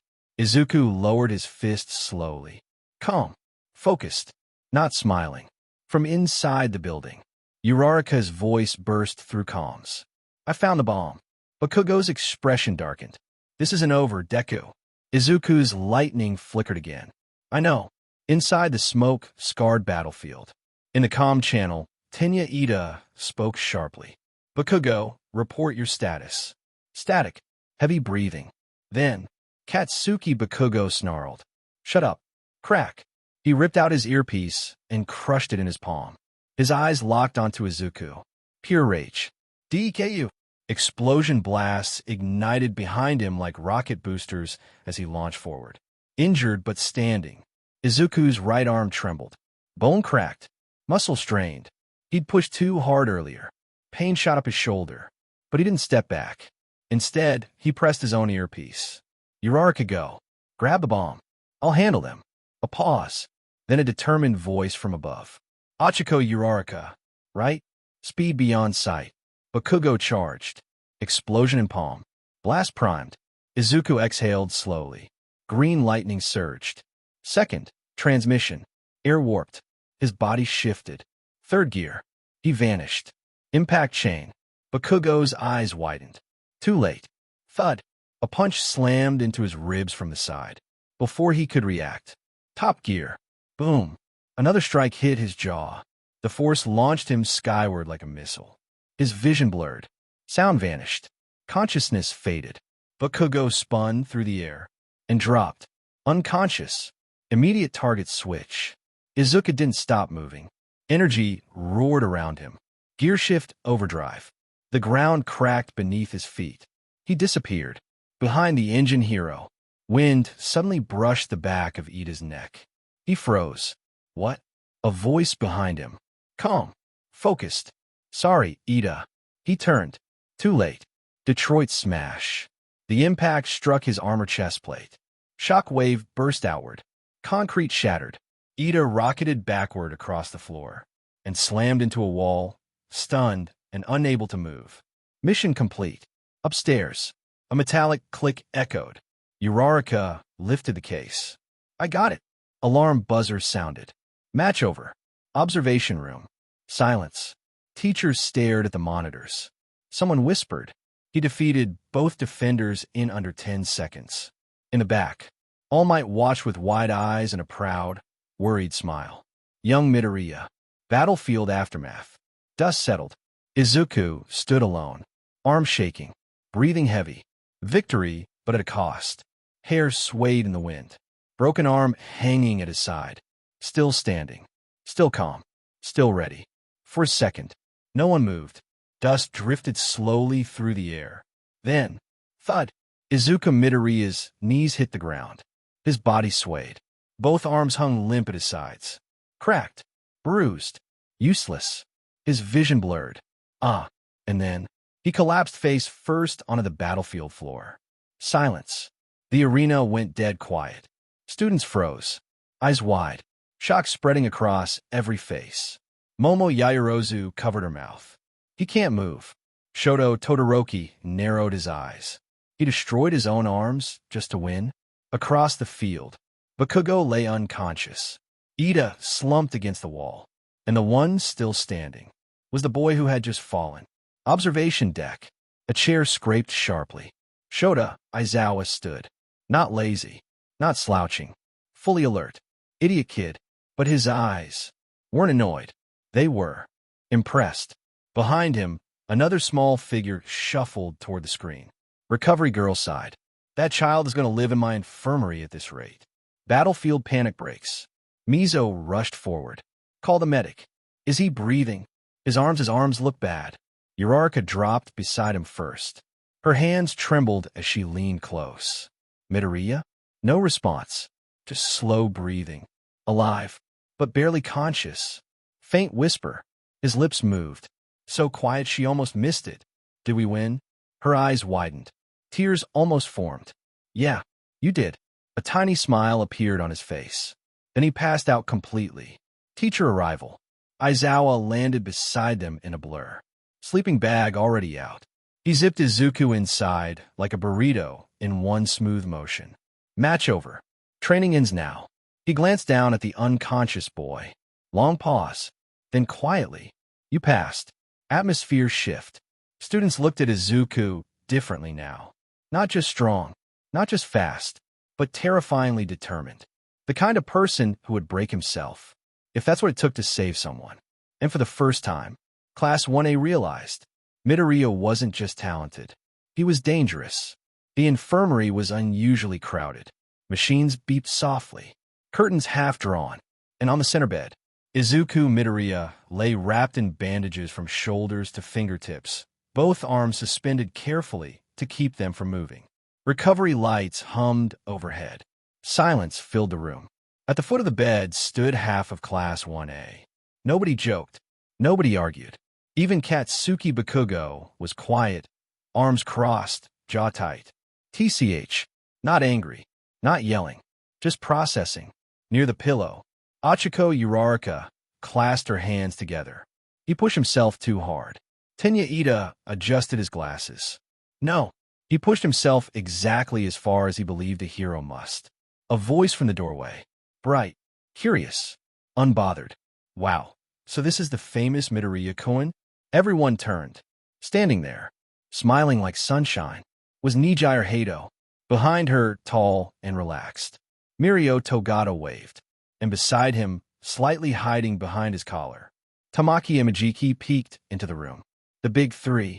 Class 1A froze. It is them again, Rikito whispered. But before anyone could react, a second presence stepped forward. Slow, graceful, dangerous. Long dark hair, sharp eyes, a faint smirk. Lady Nagant. The temperature in the room dropped. Students stiffened instantly. Even Bakugo's eyes narrowed. Who's that? Mirio blinked. Oh, should we be worried? Tamaki whispered. We should probably be worried. Nagant ignored everyone. Her gaze went straight to the bed, straight to Izuku. Her expression softened. Not assassin, not sniper, just quietly relieved. She walked over, stopped beside him, brushed a strand of green hair away from his forehead. You really don't know how to hold back, do you, kid? Every student stared. Shock level, maximum. Nijire leaned toward Uraraka and whispered loudly. Is that his girlfriend? Uraraka turned bright red. I don't know. From the back wall, Aizawa's voice, dry as sandpaper. Visiting hours are not a festival. Shota Aizawa stood there, arms folded in his capture weapon. If you're here to gawk, leave. No one moved, not even slightly. Recovery girl sighed from her chair. Let them stay. He'll wake soon anyway. Recovery girl tapped her cane. Though when he does, someone better explain why half the school is in my ward. Right then, Izuku's fingers twitched. Small, weak, but real. Nagant noticed instantly. Her eyes sharpened. He's waking. Every student leaned forward at once. Breath held, waiting. The room felt like the moment before thunder. The moment Izuku's breathing steadied again, the room slowly filled with whispers. Class 1A clustered near the bed like detectives around a mystery. Kaminari leaned toward Kirishima. Okay, but seriously, what is his quirk? Jiro crossed her arms. It looks like super strength, but also speed and air blasts and whatever that gear thing was. Tokoyami murmured. A power composed of many powers. Mineta gulped. That's cheating. Across the room, Aizawa's tired eyes slid toward the hallway. Standing there, watching silently, was All Might. Their gazes met. Aizawa spoke quietly. Tashinori. Outside. Hallway private conversation. The door slid shut behind them. Aizawa didn't waste a second. His quirk. Silence.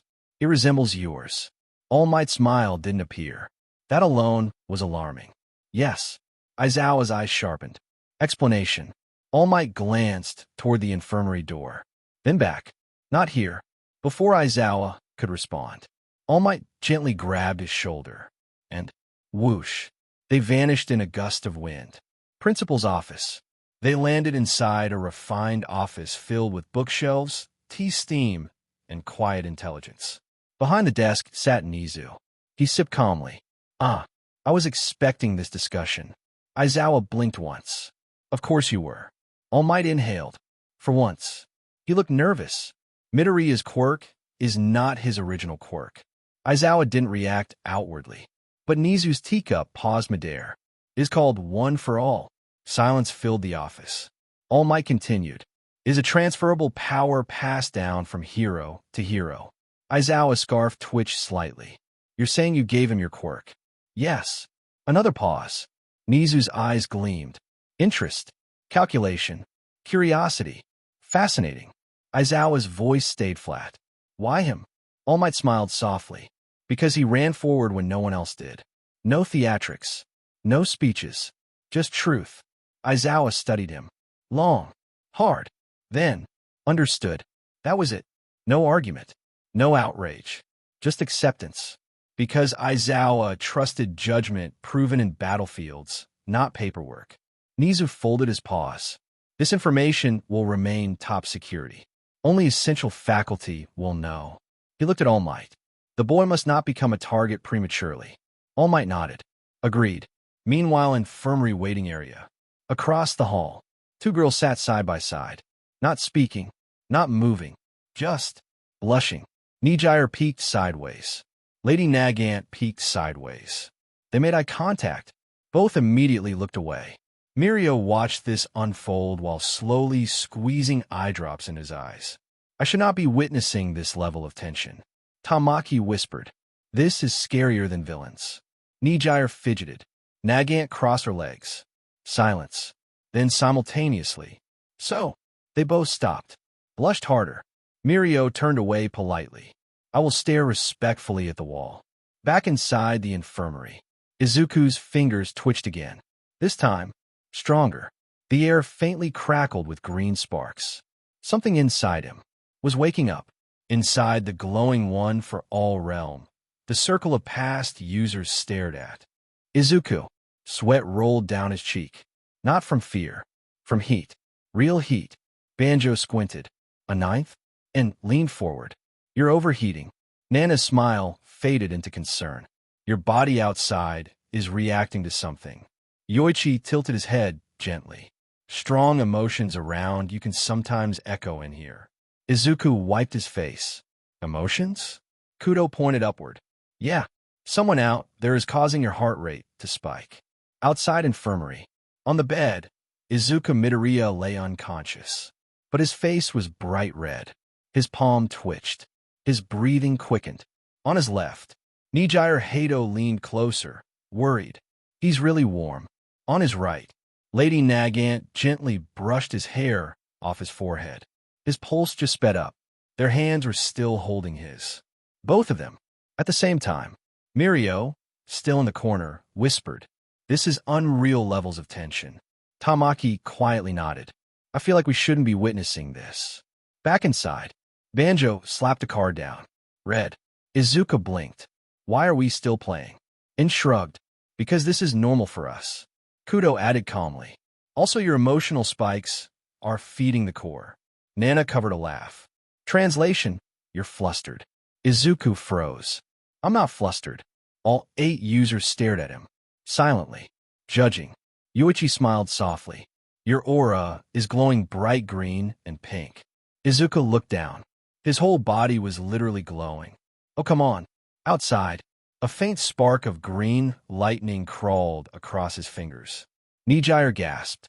Nagant narrowed her eyes. Power surge. The air hummed. Wind lifted slightly around the bed. Inside, Kudo stood up. Serious now. All right. Enough cards. Banjo groaned. Oh man. Kudo pointed at Izuku. You need to calm down before you accidentally discharge power. And nodded. Your emotions are syncing with One for All's core. Nana added gently. Focus your breathing. Izuku swallowed. It's hard when I don't even know what's happening out there. Yoichi smiled. Then wake up. Outside. His fingers tightened. Eyes twitching. Glow increasing. Nijire leaned closer. Nagant leaned closer, their faces now only inches from his. Inside, Kudo snapped his fingers. Wake up. Izuku's eyes snap open. Outside, he shot upright. Both girls were suddenly right in front of him, still holding his hands. Very close, very warm, very staring. Silence. Nijire tilted her head. Nagant raised an eyebrow. Mirio whispered from behind. Oh, this is historic. Izuku looked left, looked right. Brain froze. Steam almost came out of his ears. Hi. Izuku's face was still bright red as he looked around in a daze. Where am I? What happened? His voice came out soft, confused, flustered. He slowly realized. He was lying in a bed. White ceiling, medical smell, bandages on both arms. A calm voice answered from beside him. You're in the infirmary. You overuse your power. Standing nearby with his usual tired eyes was Shota Aizawa, arms crossed, capture scarf resting around his shoulders. Izuku blinked. Oh. Pause. Brain loading. Loading. Loading. Then, oh. He remembered everything. The fight. The punches. Gear shift. The smash. Both arms breaking. His face turned even redder. I'm sorry. I didn't mean to cause trouble. A cheerful voice popped in fast. You didn't cause trouble. You were amazing. Izuku turned and froze. Right beside his bed, still holding his hand, was Nijire Hado, smiling brightly. On the other side, still holding his other hand, was Lady Nagant, watching him closely with a faint, amused smile. CPU crash. Steam practically rose from his head. Why are you both holding my hands? Across the room, Mirio Togata slapped a hand over his mouth to stop laughing. Next to him, Tamaki Emajiki whispered, He's overheating again. Nijire tilted her head innocently. You look like you were having a nightmare, so I held your hand. Nagant calmly added, I did it to monitor his pulse. Mirio muttered, Those are very different reasons. Izuku's soul nearly left his body. Thank you, but I'm okay now. He tried to pull his hands back. They didn't let go. Both of them tightened slightly. Aizawa sighed. I'm surrounded by chaos. Izuku whispered internally. One for all, please knock me out again. Inside his mindscape, Banjo's voice echoed. Nope, you're on your own, kid. The door suddenly slammed open. Deku. Standing there, sparks popping from his palms, was Katsuki Bakugo. His eyes locked onto Izuku. Vein popping, teeth grinding. Everyone in the room froze. Mirio whispered. Oh. Tamaki whispered. He looks explosive. Bakugo stomped forward, boots thudding like warning shots. You idiot. What the hell was that stunt? Izuku jolted. I was just trying to. You broke both arms. Why, yes. In training. Yes. On day one. Yes. Bakugo leaned down until their foreheads were inches apart. You trying to die or trying to flex? Before Izuku could answer. Bonk. A cane smacked Bakugo on the head. Hard. Oh, what the? Standing behind him was Recovery Girl, looking absolutely unimpressed. No yelling in my infirmary. Bakugo clicked his tongue, but stepped aside. Recovery Girl walked up to Izuku, inspecting his arms gently. Honestly, young people these days treat their bones like disposable chopsticks. Izuku winced nervously. Sorry. She sighed. You're lucky you got here quickly. I've stabilized them, but listen carefully. She tapped his forehead lightly. If you keep destroying your body like this, my quirk won't be enough to fix you forever. Silence filled the room. Even Bakugo didn't interrupt. Izuku swallowed. I understand. Recovery Girl nodded once. Good. Then your punishment is rest. Izuku blinked. That's it? Yes. Pause. Also no fighting, no smashing, no exploding, no dramatic speeches, and absolutely no heroic sacrifices for at least 3 days. Nijire giggled. Nagant smirked. Bakugo scoffed. Izuku looked like someone had just banned breathing. 3 days? Recovery Girl smiled sweetly. Unless you'd like me to extend it to a week? 3 days is perfect, thank you. Bakugo turned away with a sharp TCH. Idiot nerd, but quieter this time. Not as angry. Mirio leaned toward Tamaki and whispered, That's Bakugo language, for I was worried. Mirio, please don't translate him.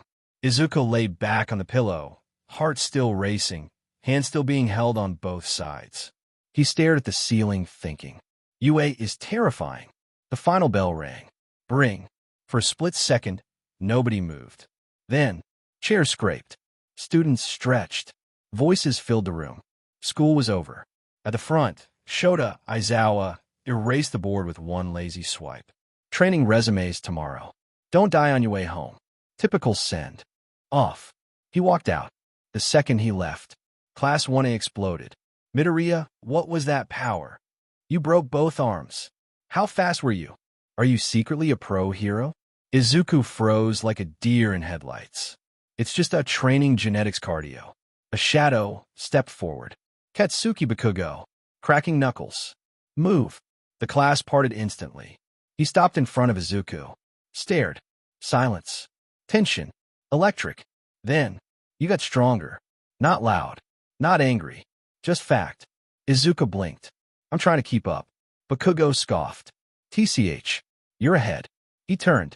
Next time I win. And walked out. The class, stunned. Denki whispered. Did Bakugo just compliment someone? Before anyone could react, the classroom door slid open again. Two figures stood there. Sunlight behind them. Like dramatic anime timing. Nijire Hato waved brightly. Beside her stood Lady Nagant, calm as ever. Izuku. Walking home time. Every head in Class 1A slowly turned toward him. Izuku. I want to transfer schools. Nijire tilted her head. Why? Nagant added gently. We're escorting you. You're still injured. Half the class internally screamed. Mina grabbed Achiko's shoulders. He pulled two upperclassmen and a pro-hero level woman. Izuku stood up awkwardly, arms still bandaged. Sorry, guys. He shuffled toward the door. Nijire happily took his bag again. Nagant walked beside him like a silent bodyguard. As they left, Tokoyami murmured, Midoriya is the main character. Hallway. Students parted instinctively as the trio walked. Izuku whispered, You didn't have to come. Nijire smiled. We wanted to. Nagant glanced down at him softly. You worked hard today. Izuku's face turned red again. Outside UA gates. Golden sunset. Wind blowing. Peaceful. For once. Izuku exhaled. Today was a lot. Nijire laughed. Tomorrow will be more. Nagant nodded. Much more. Behind them. Far on a rooftop. A silhouette watched. Unmoving. Observing. Izuku barely made it through the front door before collapsing onto his bed. Shoes half off. Lights still on. Brain still spinning. So tired. His eyes closed. And mindscape. Wind. Dark sky. Floating fragments of memory drifting like glass. Izuku slowly opened his eyes. I'm here again. A circle of figures sat around a floating table. Cards in their hands. One of them slammed a card down. Draw 4. Another groaned. Banjo, that's your 5th one. Izuku blinked. Are you guys playing Uno? All heads turned. Smile spread. Yoichi Shigaraki gentle eyes. Calm presence nodded. Welcome back, 9th. Behind him stood the faint shadow of his brother. All for one. Like a distant scar in reality. A sharp-eyed man leaned back in his chair. Kudo smirked. You've been busy. A relaxed figure with martial artist posture stretched his neck. Bruce Lee. Your FA gene timing improved. A thin man with tired eyes nodded slowly. Hikage Shinomori. Danger sense didn't overload. Good control. A loud voice cut in. Daigoro Banjo slapped Izuku's back. Kids using Black Whip like it's second nature now. Smoke curl nearby. And raised a hand lazily. Your smokescreen density increased 12%. Nice. Floating slightly above the ground. Nana Shimura smiled warmly. And you finally stopped wobbling midair. A tall blonde figure folded his arms proudly. Tashinori Yagi. Young Midoriya, you surpassed my expectations again. Izuku's face turned pink. I'm still learning. All of them looked at him. Together. 9 generations of power. 9 wills. 1 successor. Yoichi spoke softly. You are not just using our quirks. Pause. You are combining them. Kudo added. That's something none of us ever did. Bruce Lee nodded once. You fight like water now. Flowing. Adapting. Nana's voice softened. But don't forget Izuku. She placed a hand over his chest. Power is safest when your heart is calm. Banjo pointed a finger. Translation: stop breaking your arms.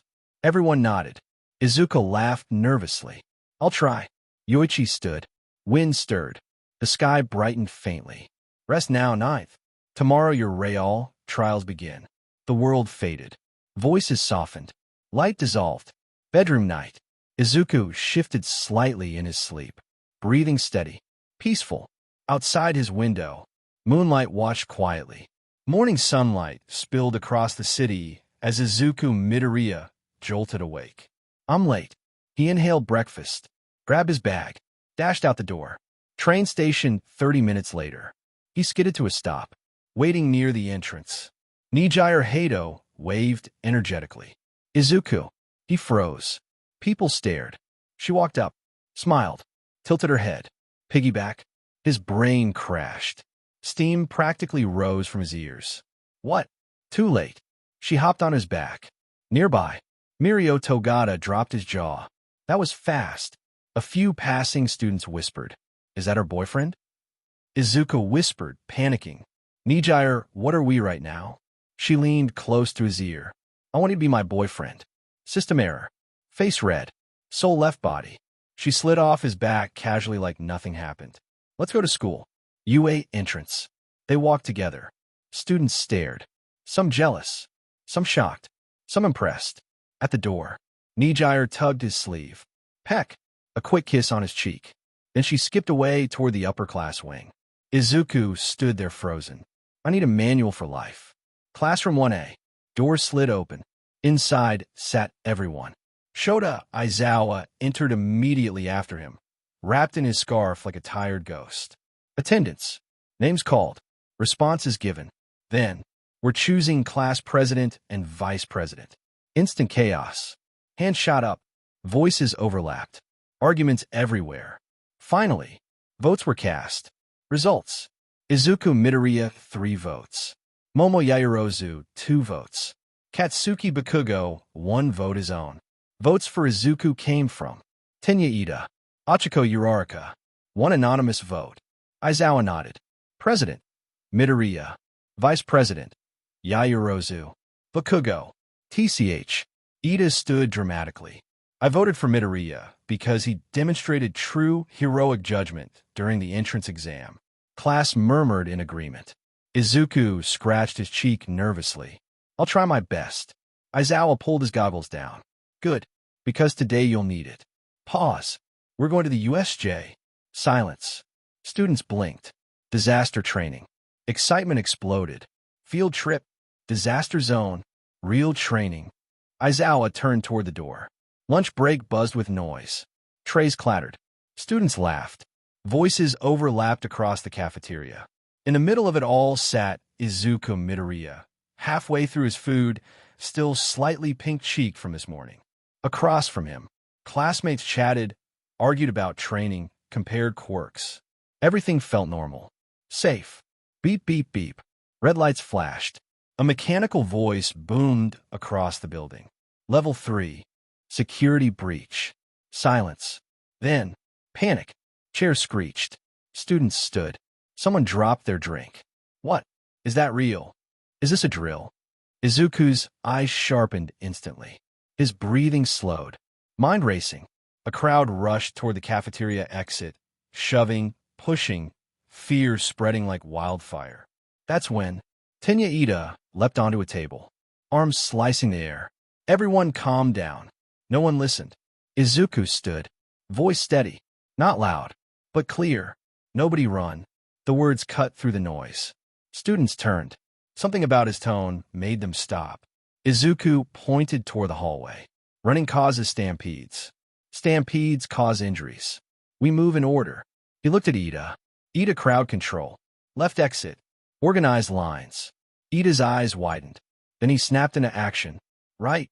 Form 2 lines. No pushing. The panic slowed. Students began following instructions. Izuku turned toward the alarm speakers. Thinking. Analyzing. Level 3 means perimeter breach, not internal. Which meant the doors burst open. Outside, teachers were already moving. At the front stood Shota Aizawa, scarf whipping behind him. Stay inside. His voice carried absolute authority. From the courtyard roof, a familiar silhouette landed. Cape fluttering, wind swirling. All Might, I am here. Relief rippled through the students. Whispers spread instantly. It's All Might. We're safe. Izuku exhaled slowly, shoulders relaxing just a little. But, deep in his mind, a faint spark flickered. A pulse. Like static. Not pain. Not yet. But close. Danger sense? Outside the school gates, something dark shifted beyond the barrier. Watching. Waiting. The alarm eventually stopped. The flashing lights faded. The tension lingered. But after teachers confirmed it was handled, students slowly returned to class, murmuring nervously. Inside the classroom, Shota Aizawa stood at the front like nothing unusual had happened. Sit down. Chair slid back into place. Silence fell. Aizawa glanced at the roster. As scheduled, we're going to the USJ. Instant mood shift. Excitement exploded again. Wait, really? After that alarm? We still got to go. Aizawa's eyes narrowed. Heroes don't cancel training because they're nervous. Class froze. Yes, sir. He continued. You won't be alone. Upper class support will be present. Students leaned forward. The big three. Gasps. Door slid open. 3 figures stepped in. Mirio Togata, smiling like sunshine. Tamaki Amajiki hiding behind Mirio's shoulder. Nijire Hato already waving at Izuku. Half the class turned toward him instantly. Izuku, why is everyone looking at me? Aizawa kept talking. Additionally, 3 pro heroes will supervise. Another pause. Door opened again. First, a tall woman with a rifle calm gaze. Lady Nagant. Her eyes landed on Izuku immediately. Smirk. Second, muscular. Fierce. Battle aura. Mirko. Hope you brats can keep up. Third, tall. Elegant. Dragon-like presence. Ryukyu. We'll be monitoring your safety. Class 1A was stunned. Whispers spread like wildfire. 3 pro heroes. This is serious training. We're basically interns already. Izuku swallowed. His instincts tingled again. Not fear. Anticipation. Aizawa turned toward the door. Changing rooms. Now. Locker room moments later. Costumes activated. Armor locked. Gauntlets tightened. Masks on. Energy filled the air. Izuku stepped out last. Hero suit, Zeta, fitted perfectly. Iron soles gleamed. Gauntlets hummed softly. Mirio whistled. Whoa, that suit's intense. Nijire clasped her hands. You look amazing. Izuku.exe stopped working again. Aizawa glanced over the class. Bus is waiting. Outside, the UA transport bus idled. Engine rumbling. Wind brushing the pavement. Clouds drifting slowly overhead. As Class 1A boarded. High above the campus. Unseen. Unnoticed. A dark distortion flickered for half a second. Then vanished. The UA transport bus hummed along the road. Inside, chaos. Not loud chaos. Focused chaos. All directed at one person. In the middle seat sat Izuku Midoriya, and surrounding him, like a tactical formation, were Nijire Hato, Lady Nagant, Mirko, Ryukyu. For heroines. 1 boy. 0 escape routes. Nijire leaned forward, eyes sparkling. So how does your power work exactly? Does it start in your legs, or your core, or your heart? Does it feel fizzy? Mirko crossed her arms. Nah, what I want to know is how fast he can actually go. He dodged explosions earlier. Nagant tilted her head, watching him carefully. Your reaction, timing, it isn't normal. Ryukyu spoke calmly. Your control is refined for your age. Who trained you? Izuku. Brain overheating. Sweat forming. Hands shaking. Across the aisle. Class 1A stared in disbelief. Denki Kaminari whispered. Bro is surrounded by S-class women. Mina Ashido leaned forward. He's either the luckiest guy alive or the most doomed. Back in the danger zone. Nijire scooted closer. Also, how many quirks do you have? I counted at least 6. Mirko smirked. Yeah. Spill. Nagant's gaze sharpened slightly. Ryukyu waited patiently. Izuku's soul left his body for a second. Help. He forced a nervous smile. I just train a lot. 4 unimpressed stares. Mirko cracked her knuckles. Kid, that answer wouldn't pass a lie detector. Nagant leaned closer. Soft voice. You don't have to tell everything, but you are hiding something. His danger sense flickered faintly. Not from hostility. From pressure. Nijire suddenly grabbed his sleeve. Wait, new question. He flinched. Yes. What kind of girls do you like? Bus went silent. Entire vehicle listening now. Izuku.exe has crashed. Mirko burst out laughing. Nagant covered her mouth, amused. Ryukyu politely looked out the window, pretending she didn't hear. Behind them, Katsuki Bakugo clicked his tongue. TCH, extras. But he was absolutely listening. Izuku's face turned red enough to glow. I like kind people. Nijire beamed. Mirko grinned. Nagant smirked. Ryukyu nodded approvingly. At the front, Shota Aizawa sighed into his scarf. This class is exhausting. Outside the bus window, the massive USJ facility came into view. Towering, silent, waiting. Inside Izuku's mind, a sharp spark. Danger sense. Stronger this time. Something was wrong. A few rows behind Izuku, Minoru Mineta was vibrating. Not from fear, from imagination. His eyes sparkled. 4 pro heroines sitting that close, talking softly surrounding him. His grin slowly widened. That should have been me. Smack. A pink hand chopped down on his head. Stop thinking weird stuff. Mina glared at him. Mineta clutched his skull. Oh, I was just observing society. You were daydreaming. Maybe. She pointed threateningly. One more creepy thought, and I glue you to the ceiling. Mineta instantly sat straight. I am now a respectful citizen. Across the bus, some students snickered. Even Bakugo scoffed. Meanwhile, up front, Izuku's danger sense spiked. Not small, not faint, sharp, like lightning striking his skull. His eyes snapped toward the window. Outside, the USJ gates were right ahead. Wind blew across the pavement. Everything looked normal. Too normal. Inside his mind, a warning echoed. Danger. Nijire tilted her head. Izuku? You okay? He swallowed. Heart pounding. Something's wrong. The bus slowed. Brakes hissed. Doors opened. And far above the USJ dome, reality warped. Aizawa's capture weapon snapped loose from his neck like a striking serpent. His voice cut through the air. Pro heroes combat ready. In an instant, the atmosphere changed. No more training trip. No more lesson. This was real. The portal above the fountain tore wider. And villains poured out. Dozens. Masks. Scars. Weapons. Twisted grins. Students gasped. Someone whispered, "This isn't part of training." At the front of the group, Shota Aizawa stepped forward. Eyes glowing red. Hair lifting from pure intensity. 13 protect the students. 13 nodded instantly. Understood. Aizawa turned slightly. No one moves unless I say. Too late. The portal shifted. Expanded. Dark mist spilled across the ground like living smoke. From inside it, a tall figure formed. Fog body. Glowing eyes. Kurojiri. His voice echoed like it came from everywhere at once. So this is UA. Students froze. Fear locked their feet.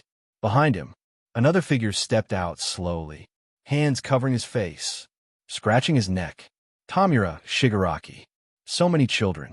He tilted his head. This is disappointing.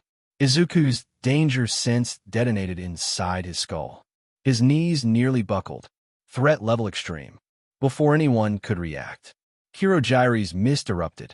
Dark warps shot across the plaza, wrapping around students like snakes. Wah! Hey! I can't move. Aizawa lunged forward. Don't touch them. But the mist already swallowed them. Foom! Students vanished. One after another. Teleported. Scattered. Gone. In seconds. The plaza that was full of students was nearly empty. Wind blew. Silence rang. Only a handful remained. Among them, Izuku. Shigaraki stared directly at him. Slowly. Curiously. You. Behind Izuku, the remaining heroes shifted into fighting stances. The air trembled. Battle was about to begin. The world twisted. Space folded. Sound vanished. Splash. Cold water swallowed Izuku Midoriya whole. He dropped fast. Then, grab. A slim green arm hooked his collar, and yanked him upward. They burst through the surface. Floating beside him was Tsuyu Azui, calm, unpanicked, perfectly steady. You okay, Midoriya? Izuku coughed water. Yeah, thanks.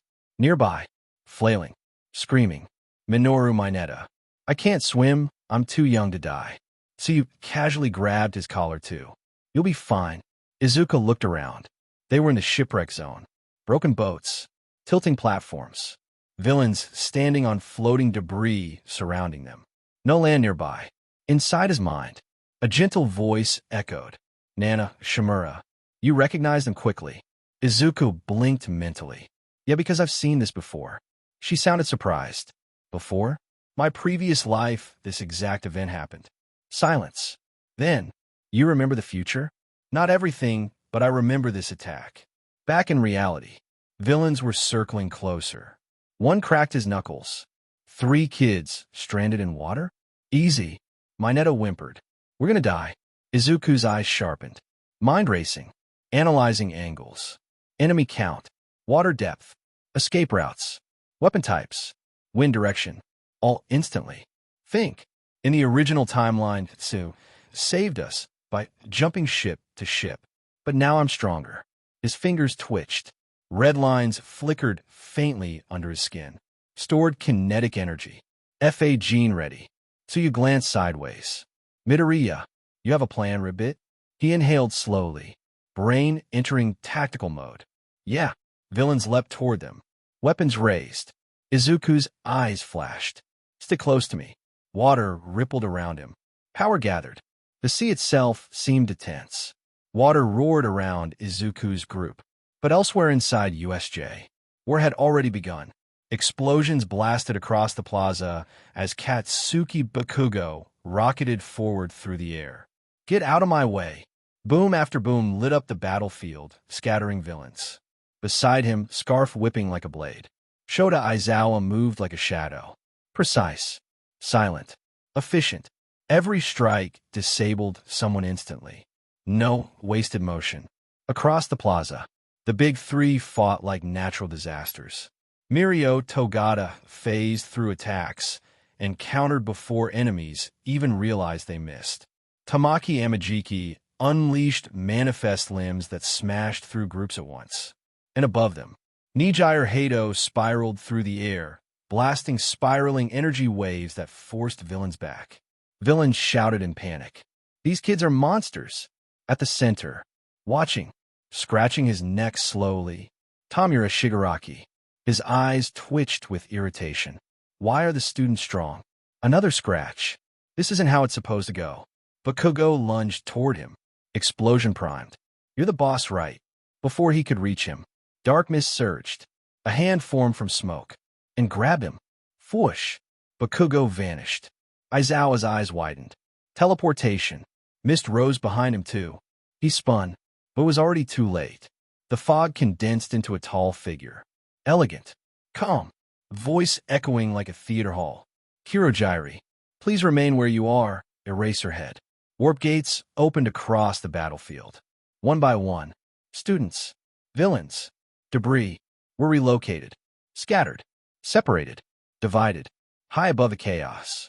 Shigaraki watched, tilting his head. That green one. His fingers twitched. I want him. Back in the flood zone. Izuku suddenly shivered. Danger sense spiked again. Sharper. Focused. Like someone far away. Had chosen him. Inside his mind, Nana's voice whispered. That boy with the hands. Pause. He's my grandson. Izuku's eyes widened slightly. Yeah, I know. The water villains lunged. Weapons raised. Closing in. Izuku lowered his stance. Power building. Mind calculating. Target priority locked. Then I'll stop him. Wind howled across the flooded zone. At the central plaza, Shota Aizawa stood between the villains and the retreating students, capture scarf whipping like a storm. Beside him, 13 raised both hands, black hole gloves humming with restrained power as she shielded fleeing students. Go. Don't stop running. Ahead of them, hand scratching, voice cracking with unstable excitement. Tamura Shigaraki. We invited ourselves to UA. He laughed softly. And now we'll destroy the symbol of peace. Aizawa's eyes sharpened. 13. The alarm didn't trigger. They may be jamming communications. Which means phones too, Aizawa muttered. Shigaraki suddenly lunged. Fingers spread, reaching, trying to grab Aizawa's face. Whip. Capture scarf, snapped his wrist aside. Aizawa counter-struck instantly. You picked the wrong school. Meanwhile, far away in the flood zone, water rocked violently around 3 stranded students, floating between broken ships. Izuku Midoriya inhaled slowly, thinking, calculating, timing. Villains surrounded them on every side, weapons ready, distance closing. Beside him, Tsuyu Azui. Plan? Behind him, shaking like a leaf, Minoru Mineta. Please let the plan be run away. Izuku's eyes sharpened. No, we escape and capture them. They blinked. He pointed at the water. I'll smash the surface to create a pressure vortex. Then at Mineta, when the water spins, throw your ball into it. Mineta blinked. My what? Your pop-off spheres. Oh, right. Hero ball. Yes. Hero ball. So you crouched slightly, understanding immediately. Sticky cyclone trap. Ribbit. Izuku nodded. Exactly. Once they're stuck, you grab us and jump out. Villain sneered. They're whispering. Scared, huh? Izuku bent his knees. Power surged through his legs. Red lines flickered faintly beneath his skin. Stored kinetic energy. FA gene primed. He whispered. Ready? Tsu tightened her grip on both boys' collars. Ready. Izuku's foot lifted above the water surface. Energy spiraled downward. Smash! His heel slammed the ocean. Boom! Water detonated. A spinning vortex exploded outward like a miniature sea tornado. Current dragged villains off balance instantly.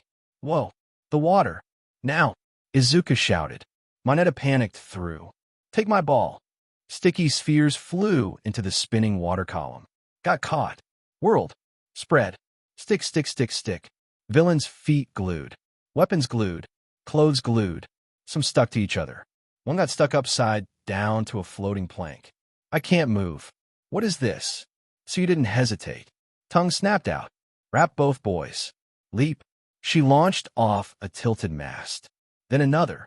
Then another. Clearing the flood zone in 3 bounds. Behind them, villains spun helplessly inside a sticky whirlpool trap. Tsuyu landed safely on solid ground. Set them down. Escape successful. Izuku exhaled slowly. Nice teamwork. Mineta collapsed dramatically. I saw my ancestors. Suddenly, danger sense stabbed again. Harder. Closer. Watching. Izuku turned slowly toward the plaza. Eyes narrowing. He's looking at me. Far away. On the central platform. Shigaraki smiled. The plaza had become a battlefield of ruin. Cracked concrete.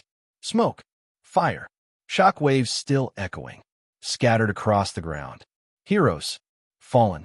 Breathing but barely. Mirio Togata knelt, clutching his side, vital fluid staining his uniform. Rumi Usujiyama gritted her teeth, one leg trembling but still ready to stand. Tamaki Amajiki lay unconscious beside shattered stone. Ryuko Tatsuma struggled to maintain her transformation, scales flickering. Nearby, Nijire Hado hovered weakly in the air, breathing hard. And beside her, Kana Tsutsumi lowered her rifle arm slowly. Even she looked shaken. At the center, 13 staggered. Her suit was torn open. The exposed void beneath it warped the air like gravity itself was screaming. Floating calmly before them, Kirojiri, his mist arm withdrew. He had ripped the suit. It is time to conclude this. A dry scratching sound echoed. From behind him, Tamura Shigaraki raised his hand lazily. Nomu. The creature stepped forward. Massive. Silent. Watching. Then, it moved. A blur. A shockwave. Ground exploded. Boom. It charged. Straight for the heroes. Before anyone could react, a green blur shot past them. Wind split. Air cracked. Izuku Midoriya. 70%. His arm cocked back. Red lightning veins surged across his skin. Detroit smash. Crash. His punch collided with the Noma's torso. Impact detonated the plaza. Air blasted outward.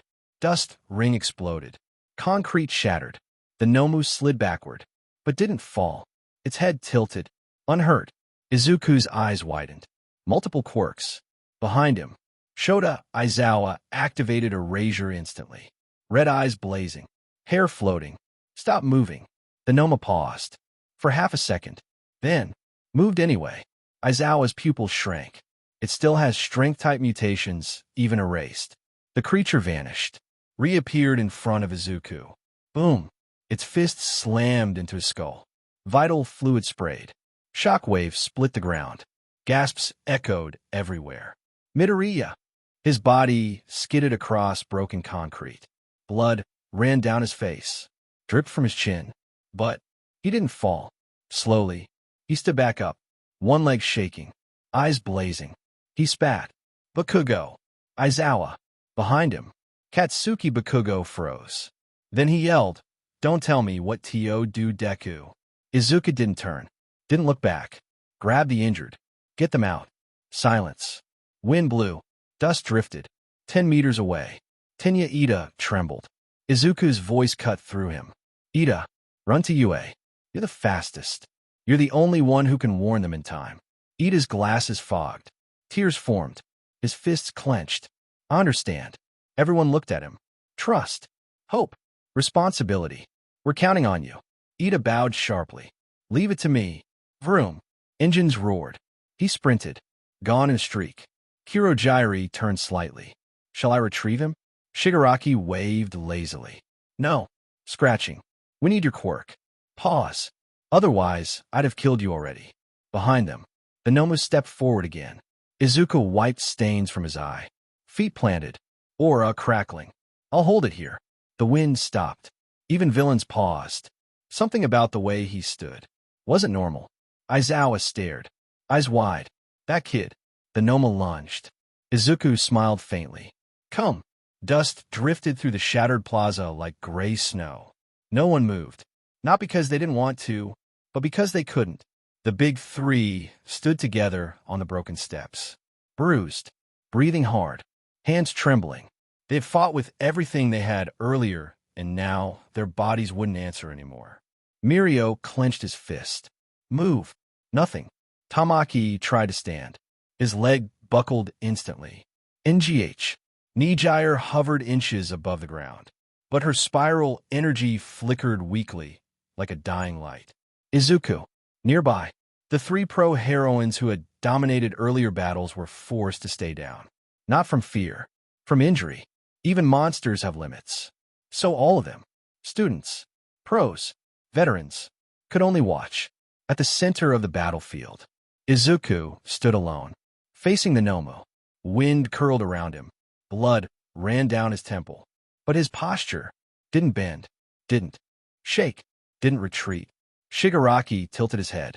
Why is he still standing? Scratch, scratch, scratch. The Noma crouched, muscles tightening, preparing to launch. Behind it, Kirojiri observed calmly. He continues to resist despite fatal level force. Fascinating. Across the field, Aizawa's eyes strained, still trying to erase the creature's abilities. Veins bulged, vision blurring. Stay erased, stay erased. The Noma vanished. Boom. It struck. Izuku blocked. Forearms crossed. Shockwave blasted outward. Ground shattered beneath his feet. His shoes cracked. Still, he didn't move back. Not even an inch. Everyone watching froze. Because they realized something. He wasn't just fighting. He was anchoring the battlefield. If he moved, the Noma would reach the others. Inside his mind, voices, the previous users, watching silently, waiting. One finally spoke. You understand now, don't you? Izuku's eyes sharpened. Yeah, outside. He lowered his stance. Energy coiled around him like a tightening storm. If no one else can move. His fingers curled. Lightning veins spread. Then I'll be enough. The Noma roared. Charging again. Behind the battlefield. Mirio whispered hoarsely. He's holding alone. Tamaki stared. That's insane. Nijire's eyes softened. That's Izuku. The Noma's fist pulled back. Air splitting. Impact coming. Izuku inhaled once. Slow. Controlled. Power surged. Wind screamed across the shattered USJ Plaza. Dust, blood, silence. From the edge of the battlefield, Katsuki Bakugo clenched his fists so hard his palms bled. DEKU. His voice cracked. If you die, I'll kill you myself. Nearby, tears slid down the face of Kana Tsutsumi. Even while injured, even while being dragged back by other heroes, she couldn't look away. Don't you dare. Across the field, the Nomu stepped forward, unstoppable, unfeeling, and in front of it, Izuku Midoriya lowered his head. Wind slowed, sound faded. Then, his hair began to glow. Not green, not white, cyan. Electric light crawled across his body like living lightning. His hair spiked upward, eyes blazing like twin stars. One for all, full cowling 100%. The air detonated outward. A shockwave blasted across the entire facility. Outside the building, students stumbled. Trees bent. Glass rattled. Far from the battlefield, Mirio Togata lowered his head slowly. That power. Inside, the Noma charged. Izuku vanished. Boom. A punch landed. Detroit. Boom. California. Boom. Delaware.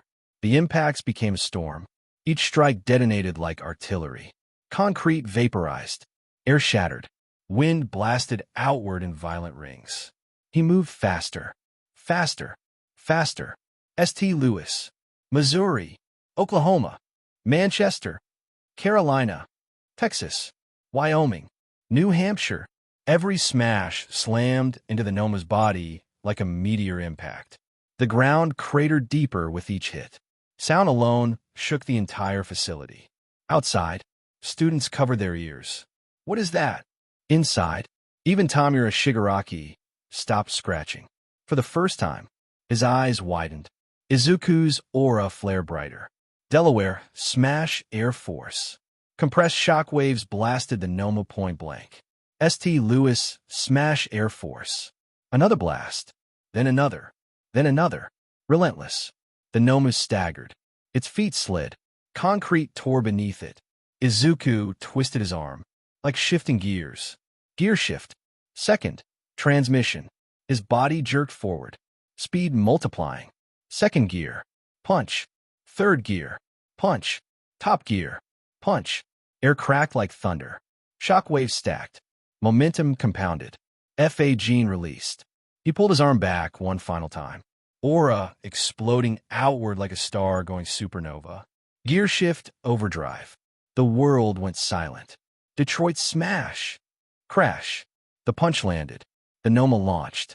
Not flew. Launched. Like a missile. It slammed into the ground hundreds of meters away. The earth folding inward from the impact. A crater erupted skyward. Dust towered like a volcanic blast. Silence fell. Everyone stared. Frozen. Breathless. At the center, Izuku stood, arm trembling, steam rising from his body, glowing. Still, behind the dust cloud, the Noma didn't move. Shigaraki whispered, "What are you?" Izuku lifted his eyes slowly, light still burning inside them. "The one who stops you." The dust cloud exploded outward, and something moved inside it. A shadow, a pulse, a step. From the crater, the Noma rose. Chunks of concrete slid off its shoulders. Muscles twitching, bones cracking back into place. Gasps echoed across the battlefield. It's regenerating.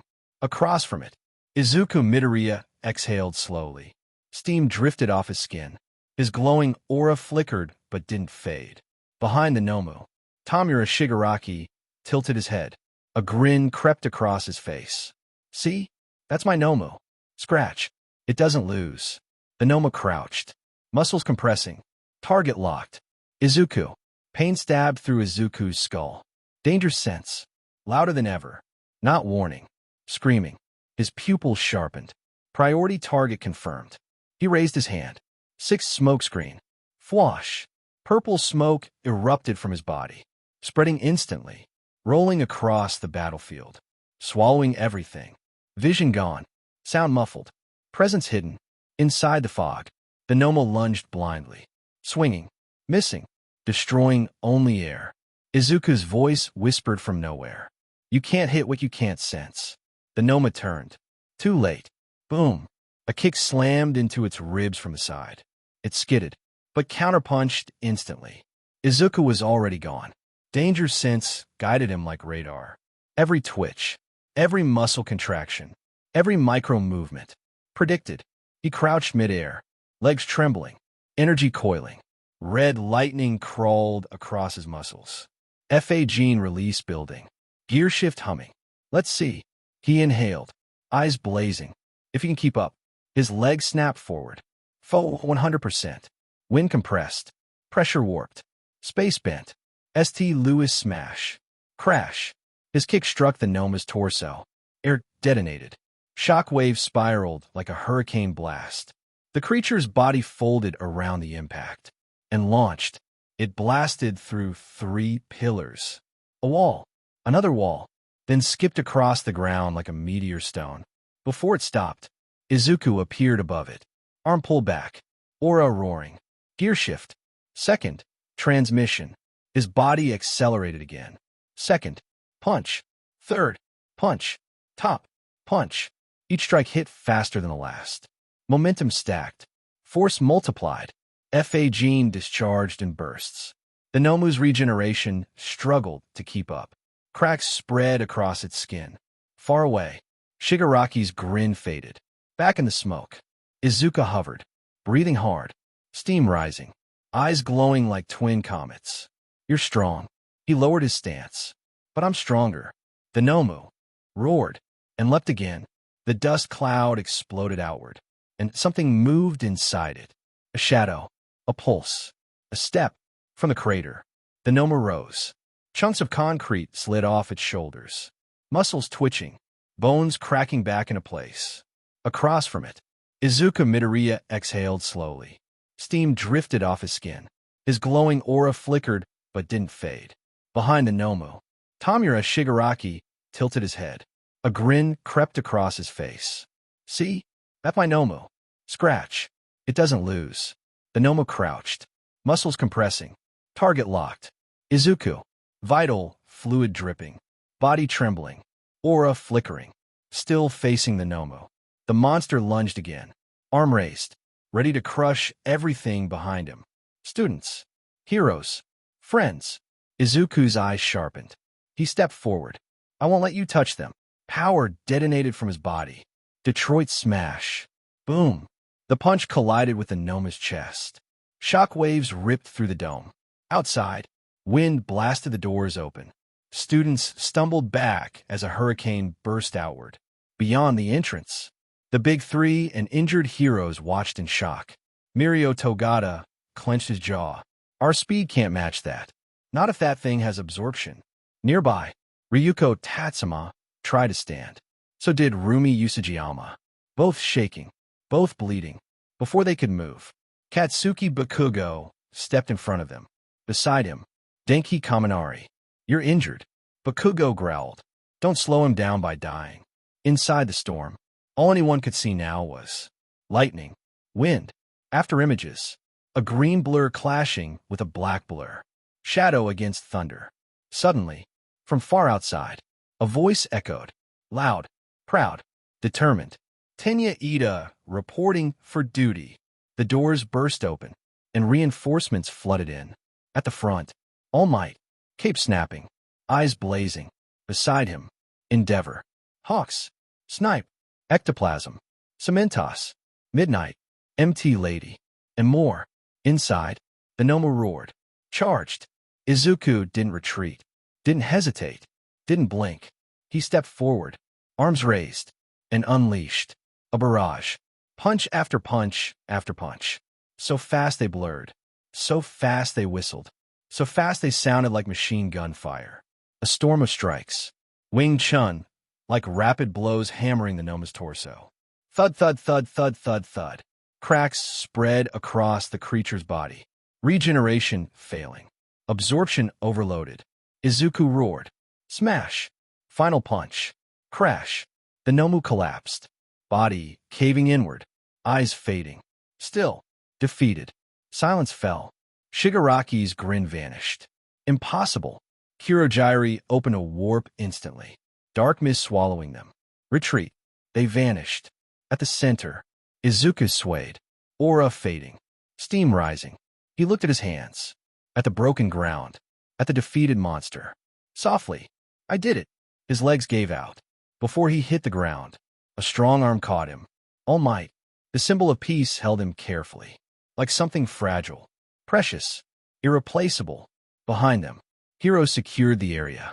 Paramedics rushed in. Students stared, speechless. Vital fluid dripped from Izuku's arm onto the floor. At the entrance, Nijire Hado, Kana Tsutsumi, Ryuko Tatsuma, and Rumi Usajiyama stared, tears falling.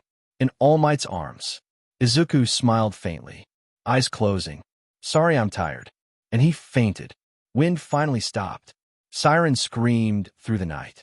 Paramedics rushed forward the second Izuku Midoriya collapsed into their arms. Pulse weak, BP dropping. Get the stretcher now. They slid him onto it fast, hands moving with trained precision.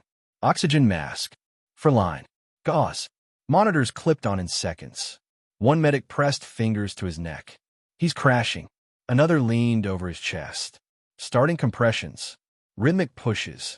Steady. Urgent. Nearby, Chiyo Shizenji ran alongside them, face tight with focus. Keep circulation going. Don't stop until we reach ICU. Behind the stretcher. Footsteps. Fast. Desperate. Nijire Hado. Kana Tsutsumi. Rumi Usajiyama. Ryuko Tatsuma. All following. None willing to stay behind. A nurse blocked their path at the ambulance doors. Family only. We're going. Lady Nagin's voice didn't shake. The nurse froze. One look at their faces. And stepped aside. Doors slammed shut. Siren. The ambulance tore down the road. Inside. Monitor beeping. Slower. Slower. Come on, kid, stay with us. The medic increased oxygen flow. Another checked the screen again. Pressure still falling. Recovery girl clenched her cane. Hold on. Boy, you pushed too far again. Nijire gripped the railing so hard her knuckles turned white. Rumi paced in place like a trapped animal. Ryuko whispered under her breath. You promised you'd be okay. The monitor dipped. Beep. Beep. Medic. We're losing him. Recovery girl snapped. Not today. She leaned forward, hand glowing faintly, ready the instant they arrived. Ambulance skidded to a halt. Doors burst open. ICU ready. They rushed him through hospital halls at full speed. Doctors waiting. Lights blazing. Equipment ready. Transfer.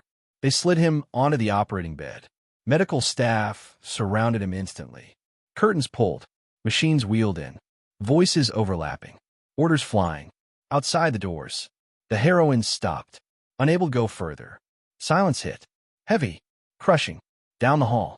Other students sat with bandages and casts. Bruised. Exhausted. Alive. But their eyes kept drifting to the ICU doors. Waiting. Hoping. Minutes passed. Then more. No news. Nijire whispered.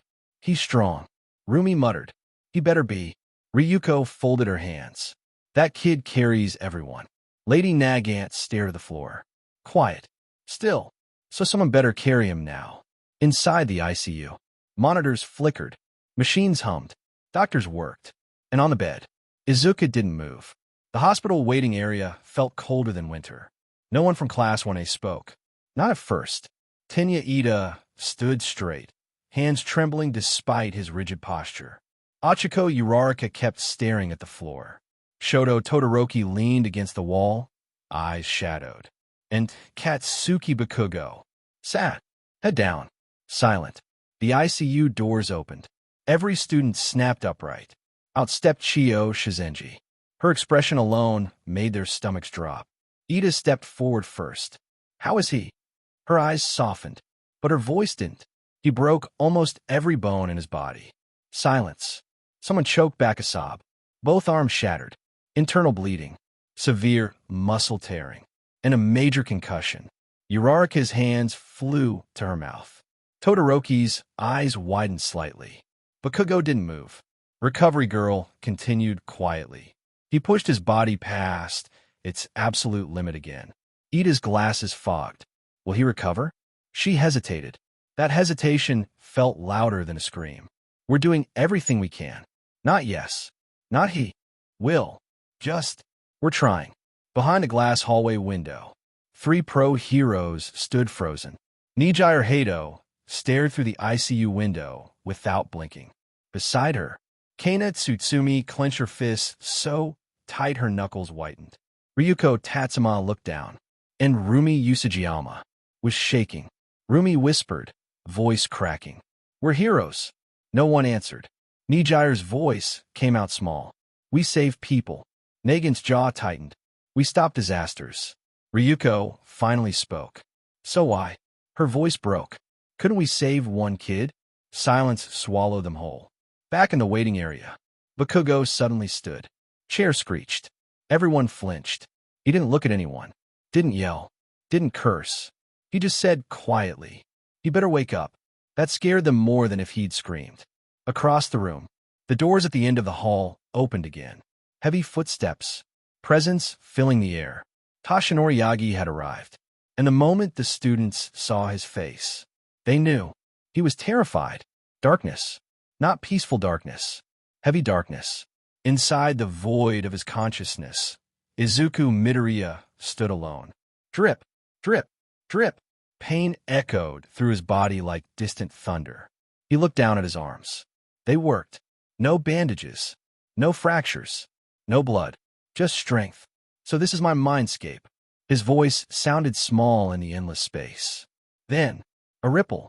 Figures appeared. The past wielders of One for All sat in a loose circle like they'd been waiting. One of them tossed a card onto the floor. Draw 4. Another groaned. You always cheat. Izuka blinked. Are you playing Uno? At the center, the first user. Yoichi Shigaraki smiled softly. Welcome back, Ninth. Suddenly, pain stabbed through Izuku's chest. His knees hit the ground. Real-world ICU room. Monitors shrieked. Beep. A straight line. Doctors froze. He's crashing. Cardiac arrest. Start compressions. Medical staff rushed in. Hands moved fast. Controlled. Urgent. Back in the mindscape. Izuku clutched his chest. GHH. His breathing hitched. But he didn't collapse. Instead, he stood. Yoichi's eyes widened slightly. He's resisting. Kudo's expression hardened. 3 gear shifts back to back. That was reckless, Izuku. Even One for All has limits. Izuku replied, well, I gotta be fast in his reaction just to beat him. Kudo looked down at him. Train yourself. Izuku, even while you're in the coma. Your mind is still yours. Izuku inhaled slowly. Exhaled. His stance shifted. Feet planted. Hands raised. Calm. Focused. He moved. Not wildly. Not desperately. Precisely. A strike. A pivot. A step. Wing Chun flow. Silent redirection. Jeet Kune Do interception. Karate precision. Israeli CQC efficiency. Taekwondo kicks slicing air. The past users watched in stunned silence. He's training? In this condition? His body is dying. But his mind is sharpening. Every movement was sharp. Every strike clean. Every breath controlled. Pain still stabbed him. But he used it. Turned it. Forged it. Real world. No pulse. Increased compression rate. Charge clear. His body jolted. Monitor flickered. Still unstable. Mindscape. Izuku spun. Strike. Step. Kick. Pivot. Again. Again. Again. Sweat rolled down his face. But his eyes were burning. If my body won't move. Breath. Then I'll train here. Strike. If I can't fight outside. Turn. I'll get stronger inside. The air around him trembled. Green sparks flickered across his skin. Yoichi whispered. He's synchronizing. Another user muttered. No, he's evolving. Izuku stopped. Slowly straightened. Steam rose from his shoulders. He whispered to himself. I'm not done yet. Real world. Monitor. Beep. Beep. Beep. A pulse returned. Doctor shouted. We got rhythm. Mindscape. Izuku smiled faintly. Told you. The past users stared at him. Not as a successor. Not as a kid. But as something else. Something terrifying. Something unstoppable. Meanwhile, footsteps pounded down the hospital corridor. Fast. Uneven. Panicked. The doors burst open. Eijiro Kurishima, rushed in first, chest heaving, followed by Momo Yaoyorozu, Tsuyu Azui, Denki Kaminari, and Minoru Mineta. They stopped, frozen. Inside the ICU room, doctors surrounded the bed. Machines screamed. Nurses shouted numbers. And on the bed, Izuku Midoriya lay motionless. Beep. Flatline. Denki's voice cracked. That's not a good sound, right? No one answered. A doctor yelled. Clear. The shock hit Izuku's chest. His body jerked. Dropped. Still. Flatline again. Mineta's knees gave out. No. Momo covered her mouth. Her hands trembled violently. She tried to stay composed. Try to be the class vice rep. Try to be strong. But her voice broke anyway. He was just talking this morning. Tsuyu stared silently. Eyes wide. Unblinking. Then quietly. This isn't ribbit, okay. Kirishima slammed his fist into the wall. Not hard enough to break it. Just hard enough to hurt. Get up, bro. His voice cracked mid-sentence. You said we'd train together again. Inside the room. Charge again. Shock. Izuku's body jolted harder. Monitor flickered. Line. Flat. Denki grabbed Kirishima's arm.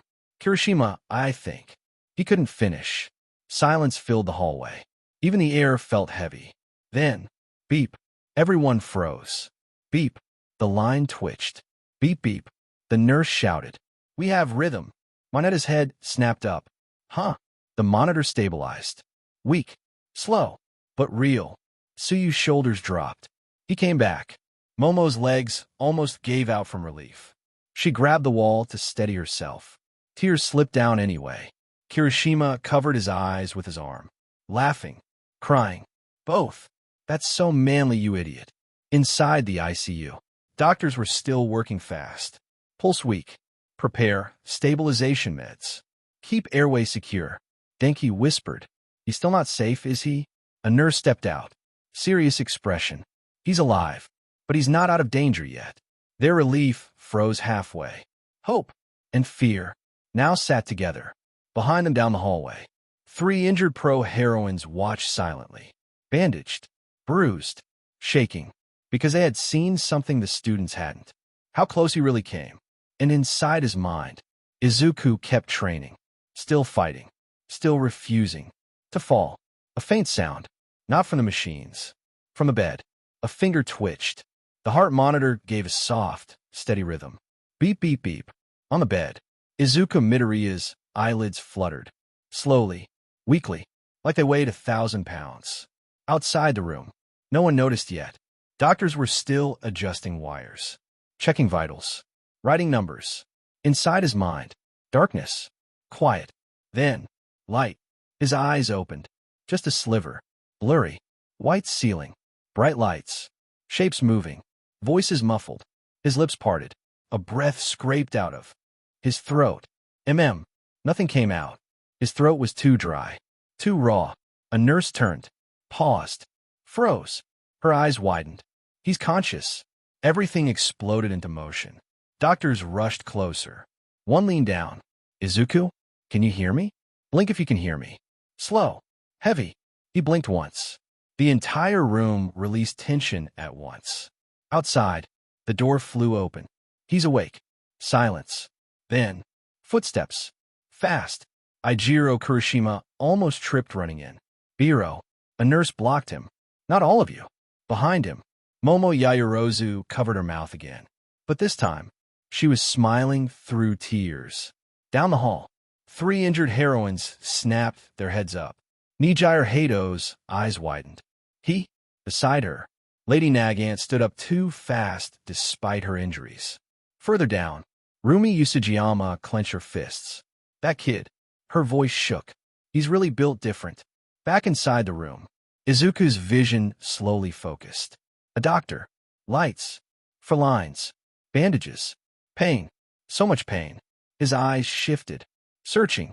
Confused. Scared. Then, a familiar shadow stepped into view. Tall. Broad. Symbolic. All Might stood beside the bed. Not smiling. Not posing.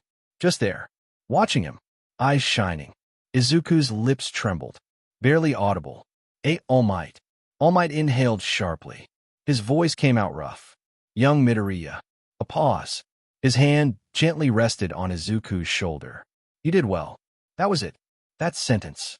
Tears slid from the corners of Izuku's eyes. He didn't even realize he was crying. Outside the door, everyone listened. No one spoke, because they all understood something at that moment. He didn't just survive.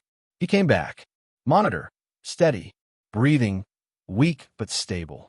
Heartbeat, real. And for the first time since the battle, hope filled the hospital. Footsteps, not rushed, not loud, but heavy. At the end of the hospital hallway, a woman stood frozen. Her hands trembled around the strap of her bag. Eyes red, breathing uneven. Inko Midoriya had arrived. She didn't move at first.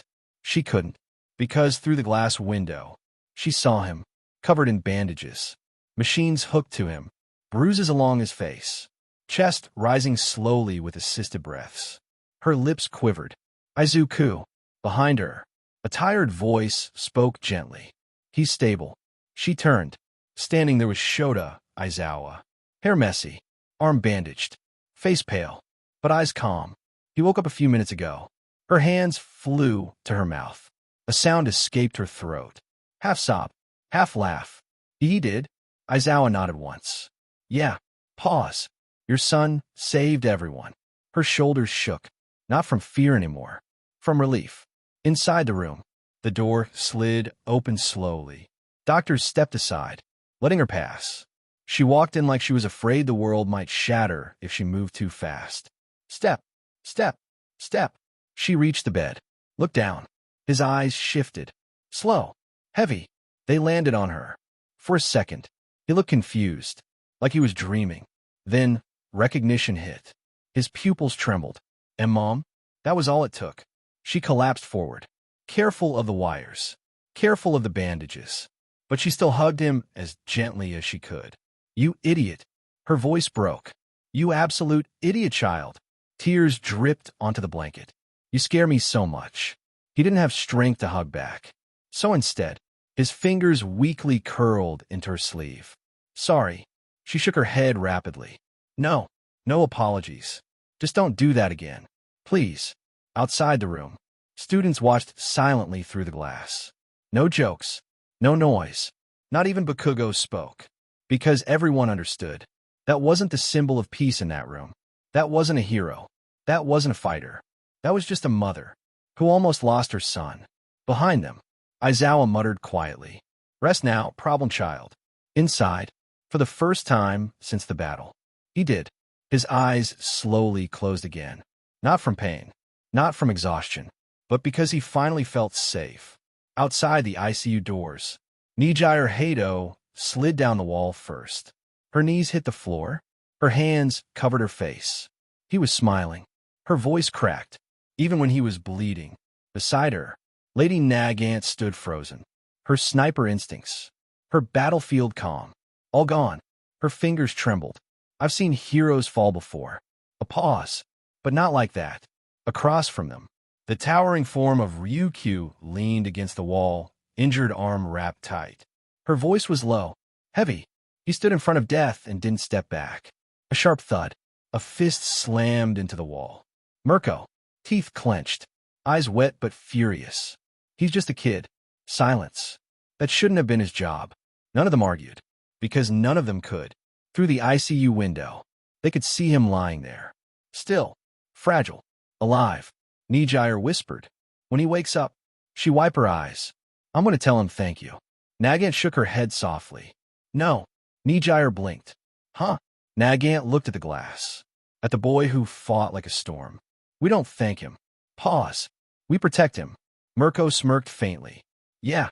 Ryukyu nodded once. Agreed. And for the first time since the battle, the four pro heroes silently made the same vow. Not spoken, not written, not ordered, but absolute. The room was quiet again. Machines hummed softly. Curtains swayed a little from the air vent. On the bed, Izuku Midoriya blinked slowly, still half dazed from exhaustion and pain meds. A small shadow stepped beside him. Chiyo Shizenji adjusted her glasses and looked down at him, not smiling, which was rare. Young man, Her tone alone made his spine stiffen. You will remain in this hospital for 3 weeks. Silence. Izuku's brain lagged. Processing. Calculating. Understanding. TH3? His voice cracked like dry paper. She nodded firmly. Minimum. His eyes widened. 3 weeks. The monitor spiked. She bonked his forehead lightly with her cane. Don't shout. Your ribs are still deciding whether they want to exist. His face scrunched in pure despair. Oh man, that might have been the saddest "oh man" ever spoken. Recovery girl crossed her arms. You broke both arms, fractured your legs, strained your heart, and rattled your brain. Frankly, you're lucky you can still complain. He sank into the pillow, defeated. Yes, ma'am. The door slid open. 2 familiar voices whispered outside. Is he awake? Maybe we shouldn't rush in. The door opened wider. Standing there were Mirio Togata and Tamaki Amajiki. Fresh bandages. Hospital tags. Post-checkup. Mirio's face lit up like sunrise the moment he saw him. Midoriya. Tamaki immediately panicked. Too loud, you'll hurt him. Mirio froze mid-step. Right. Volume control. He tiptoed the rest of the way in. Tamaki hovered behind him like a nervous shadow. Hi. Izuku smiled. Weakly. Hi, senpai. Mirio crouched beside the bed, grin softening. You scared everyone, you know? Tamaki nodded rapidly. Nijire cried for 20 minutes. Pause. Mirko punched a vending machine. Another pause. Lady Nagant threatened 3 doctors. Recovery girl sighed. They deserved it. Izuku blinked. Ah. Mirio rested a hand gently on the mattress near him. But seriously. His voice softened. You save a lot of people. Tamaki added quietly. Including us.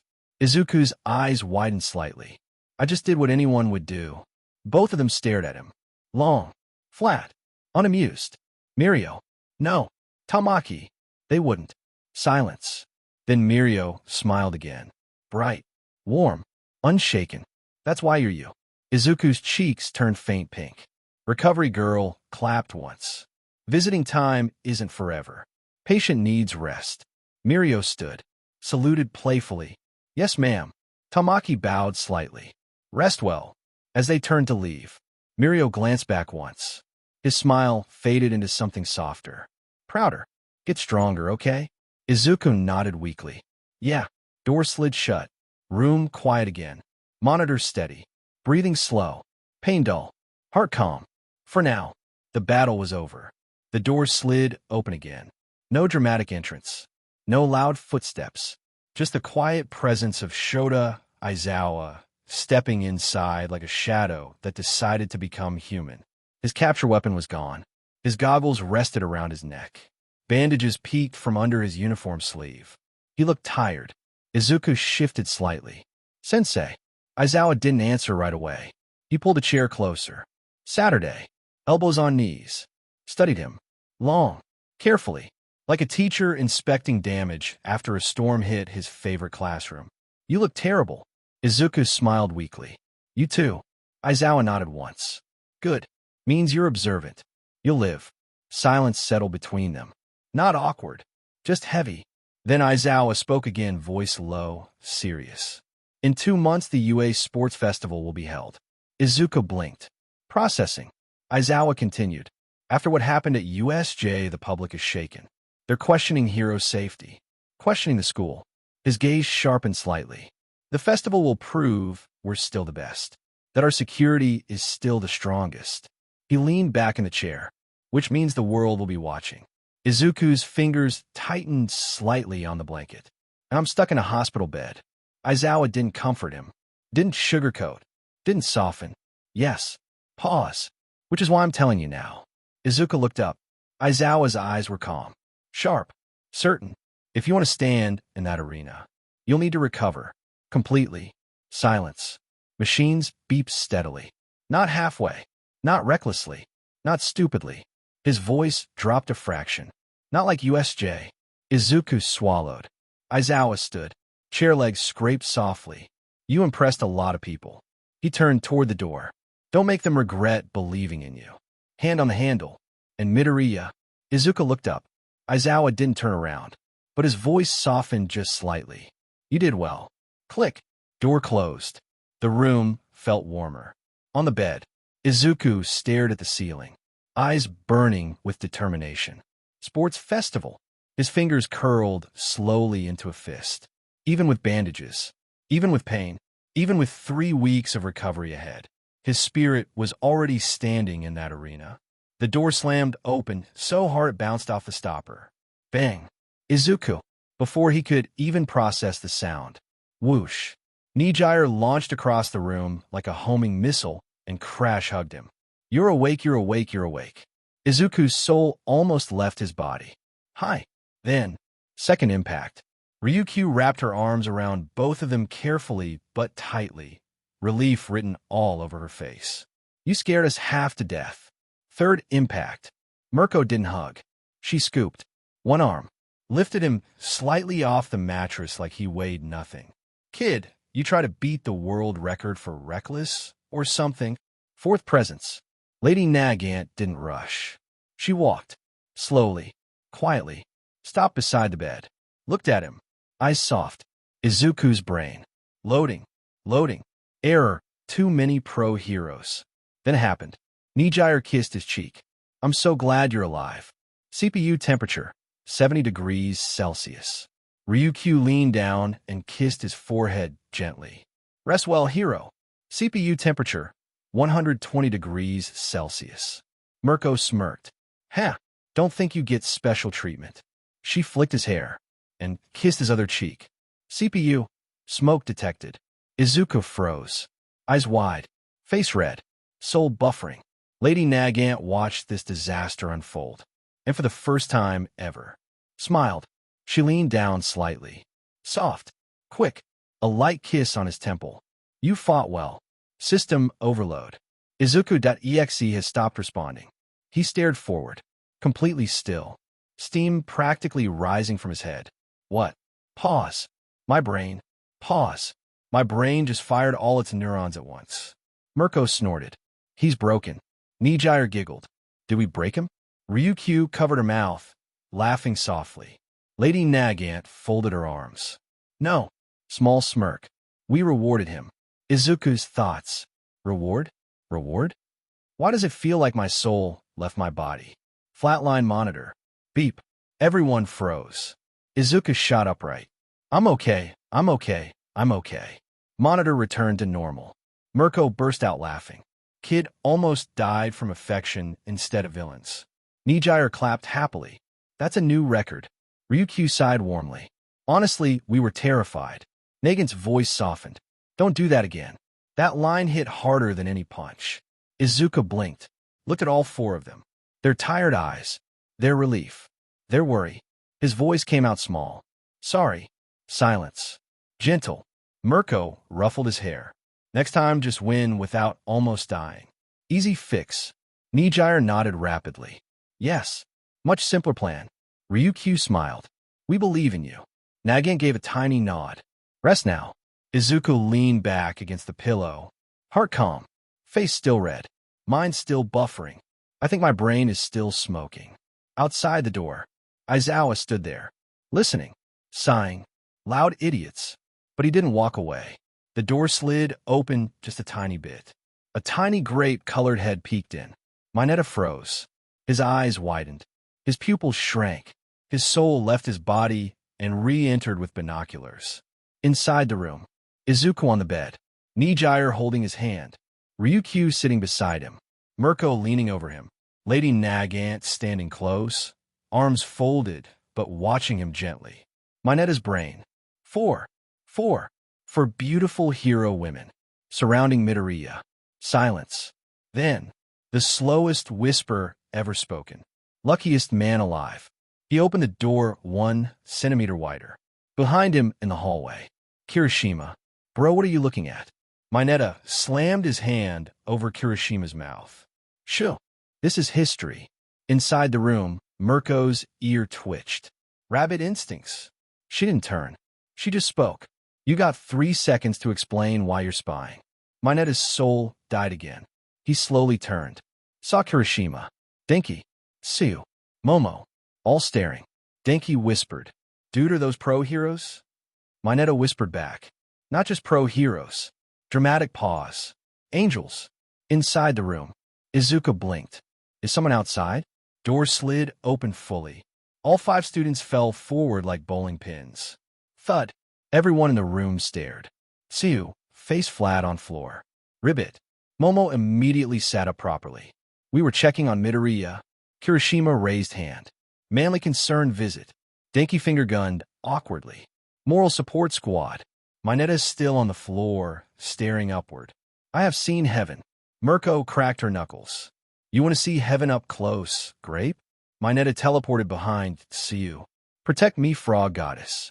Siu blinked slowly. You're on your own. She stepped aside. Mineta. Traitor. Ryukyu covered her mouth, laughing. Nijire bounced happily. Lady Nagant shook her head faintly. Izuku still red. Hi guys. Denki squinted at him. Why do you look like you just got kissed 4 times? Room temperature. Rising. Izuku.exe stopped working again. Mineta's eyes widened like fireworks. 4 times. Mirko smirked. 5 if he keeps talking. Mineta fainted. Just. Flop. Kirishima nodded respectfully. Understandable reaction. Izuku shifted a little on the hospital bed, wincing as the bandages tugged. He looked down at his arms. Wrapped. Bruised. Stiff. His voice came out softer than usual. Do I need rehab or something? Am I going to have scars? The room went quiet. Not joking quiet. Real quiet. Recovery girl adjusted her glasses and stepped closer to the bed. She gently lifted his wrist, checking the healing lines. You push your body far past its limits again, young Midoriya. She tapped his forehead lightly. Broken bones. Torn muscle fibers. Internal strain. Severe concussion. Pause. Everyone held their breath. Yes, you will need rehabilitation. Izuku nodded slowly. Not scared. Just listening. But she continued, softer now. You're young. Your body heals fast. With proper therapy, you'll recover your movement fully. Denki whispered. Let's go. Momo elbowed him. Izuku hesitated. And the scars? Recovery girl didn't answer immediately. She pulled the blanket back slightly, revealing his forearm. Faint marks. Not huge. Not ugly. Just proof. Some will fade, she said. Some won't. Izuku stared at them. His fingers curled slightly. Before he could say anything, Mirko crossed her arms. Scars are proof you fought. Ryukyu nodded gently. They show you protected people. Lady Nagant added quietly. They mean you survived. Nijire beamed. They look cool. Silence. Then, Kirishima grinned wide. Manly battle marks, bro. Denki pointed dramatically. Chicks dig scars. Momo sighed. Please don't phrase it like that. Izuku blinked. Looked at his arm again. Then, he smiled. Small, but real. Then I guess I don't mind them. Recovery girl nodded approvingly. Good answer. She turned toward the door. Rehab starts once you can stand without wobbling like a newborn deer. Mineta, suddenly awake on the floor. He can wobble on me if he wants. Smack. Suyu tail slapped him back into unconsciousness. Ribbit. The room relaxed again. Warm. Safe. Alive. Izuku's fingers tightened slightly around the blanket. His voice was hoarse. Did we win? Everyone in the room froze for half a second. Not because they didn't know the answer. Because they felt the question. Aizawa, leaning against the wall with his arms crossed, answered first. Yes. Simple. Calm. Certain. Izuku's eyes widened a little. We did. Kirishima stepped forward, practically vibrating with excitement. Dude, you obliterated that thing. Denki nodded rapidly. Yeah. That Nomu got sent into the afterlife express delivery. Momo added gently. The villains retreated immediately after. Reinforcements arrived thanks to Ida. From the back, Ida stood straight, eyes shining. I merely fulfilled my duty. Bakugo clicked his tongue. TCH, you didn't just win. He looked away. You carried it. That hit the room harder than any explosion. Because Bakugo didn't say things like that. Izuku blinked fast. Everyone's safe? Ryukyu stepped closer. Yes. Injured. But alive.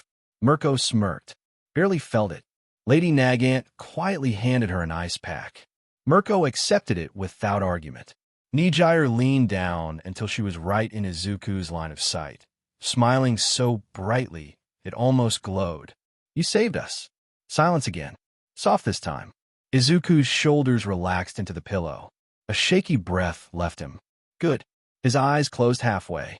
Not passing out. Just relieved. Aizawa spoke quietly. You can rest now, Midoriya. For the first time since the battle. He did. The hospital doors slid open with a sharp whoosh. And in marched Tenya Ida at full speed. Arm chops. Perfect posture. Engine calves still faintly humming. Midoriya. Everyone jumped. Even a sleeping bag on the floor twitched. Ida froze mid-stride when he saw Izuku awake. His glasses fogged instantly. You're conscious. His voice cracked. He marched forward stiffly, then stopped right beside the bed. For once, no speech, no lecture, just relief. His shoulders trembled. You reckless heroic idiot. Izuku blinked, sheepish. Hi, Ida. Suddenly. Chop. Not hard. Just a light, scolding tap on Izuku's shoulder. You must never endanger yourself like that again. Do you understand how close you were to? His voice hitched. He stopped talking. Silence filled the room. Ida lowered his head.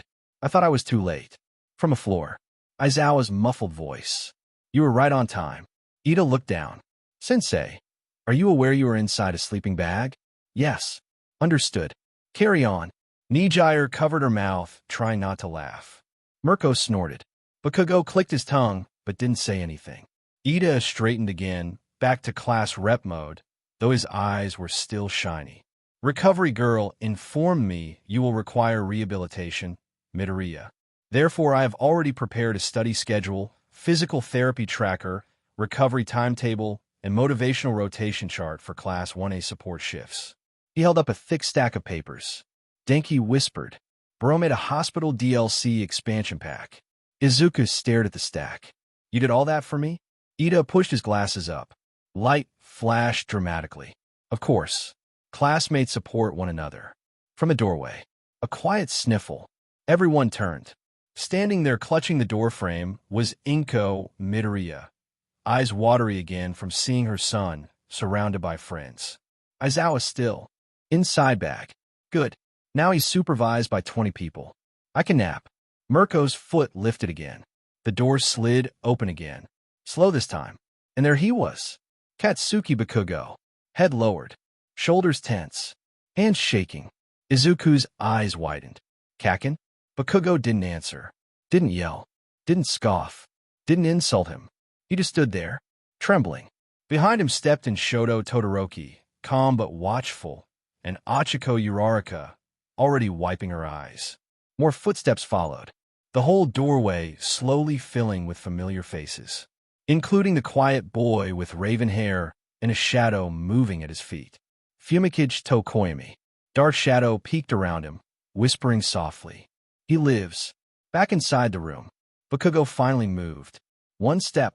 Two. He stopped right at Izuku's bedside. Still not looking at him. A tear dropped. Hit the hospital blanket. Everyone froze. Because Bakugo doesn't cry. His voice came out low. Rough. Don't do that again. Silence. Don't you dare run ahead and almost die like that again, Deku. Izuku blinked, stunned. Kakken. Bakugo clenched his fist tighter. If you die. His voice cracked. I'll never forgive you. No yelling. No explosions. Just truth. Raw. Unfiltered. Uraraka started crying harder. Todoroki looked away respectfully. Tokoyami placed a hand over Dark Shadow's head so it wouldn't start sobbing too. Even Aizawa peeked out of his sleeping bag like a cautious caterpillar. Izuku smiled softly. Weak, but real. I'm sorry. Bakugo finally looked up. Eyes red. Idiot. Then, he lightly flicked Izuku's forehead. Not hard. Just enough. Room status. 7 students crying. 3 trying not to cry. 1 teacher half asleep. 1 rabbit hero pretending she's not emotional. 1 green-haired patient smiling like he just won life. Outside in the hallway. A faint beep, beep, beep. Izuku's heart monitor suddenly sped up. Not dangerously, but noticeably, and faint green sparks flickered across his fingertips.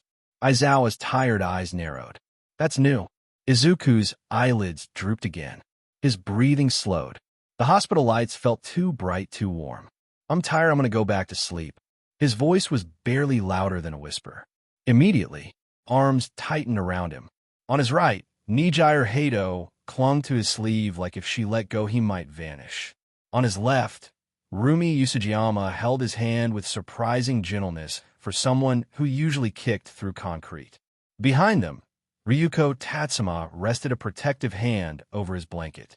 And near the head of the bed, silent but shaken, stood Kana Tsutsumi, watching his chest rise and fall like it was the only thing anchoring her to the room. None of them let go, not even a little. The door suddenly slammed open. Footsteps. Fast. Uneven. Desperate. Izuku. His eyes fluttered open again. Standing there, hair messy, face tear-streaked, hand shaking, was Inko Midoriya. Izuku's lips parted. Soft. Small. Mom. She rushed forward and grabbed his hand like she was afraid he'd disappear if she blinked. You scare me so much. Her shoulders shook as she cried, pressing his fingers to her forehead. Behind her, a tall shadow filled the doorway. Smile gentle, eyes wet. Tashinori Yagi stepped inside, not as the symbol of peace, just as Tashinori. He looked at Izuku, at the bandages, at the machines, at the faint sparks still flickering across his fingertips. His voice was quiet. Young Midoriya. Izuku tried to lift his head. Failed. Smiled anyway. All might we won right? The room held its breath. Because everyone knew, whatever answer came next, mattered more than any battle. The door clicked shut. Silence settled over the hospital room. Machines hummed softly. Monitors blinked. Outside noise faded. Inside, only a small circle of people remained. With a tired sigh, Tashinori Yagi raised a hand to his chest. Poof! The symbol of peace vanished. In his place stood the thin, hollow-cheeked man Izuku knew best. Across the bed, Shota Aizawa's eyes narrowed. Not shocked, not surprised, just confirming a suspicion. Beside him, Nijire Hato froze. Her usual bubbly energy was gone. Because this form was a secret only trusted people ever saw. Behind her stood the three pros. Kana Tsutsumi, Ryuko Tatsuma, Rumi Usajiyama, all watching, all silent, all waiting. Tashinori stepped closer to the bed. His voice wasn't loud, but it carried weight. Young Midoriya, it's time. Izuku blinked slowly. Time? Tashinori nodded. They deserve to know. A pause. His eyes softened. Tell them the truth about your quirk. Aizawa didn't interrupt, didn't question. He just crossed his arms, waiting. Tashinori continued quietly. They already know you remember things you shouldn't. Memories from before you were born. Nijire's eyes widened slightly. Lady Nagant's fingers tightened. Ryukyu leaned forward. Mirko's ears twitched. Tashinori's gaze returned to Izuku. Not commanding, not pressuring, just trusting. Tell them about one for all. The machines beeped steadily. Everyone watched Izuku. No one spoke. No one moved. Because they all felt it. This wasn't just a secret. This was a turning point. Izuku's lips parted. Air trembled slightly around him. Green sparks flickered weakly across his fingers. Okay. He swallowed. I'll tell them everything. The room held its breath, waiting for the story that would change how they saw him forever. Izuku's voice came out soft and scratchy. I've experienced this before. Everyone in the room stiffened. Not dramatic, not loud, just that one quiet sentence. His eyes were half-lidded, heavy with exhaustion. Almost the same, but different things happened. A faint spark of green lightning flickered across his fingertip, then faded. He exhaled slowly. Anyway, I need sleep. I'll see you all around. I'm tired. I need to recover. Silence. No one interrupted him this time, because they could see it.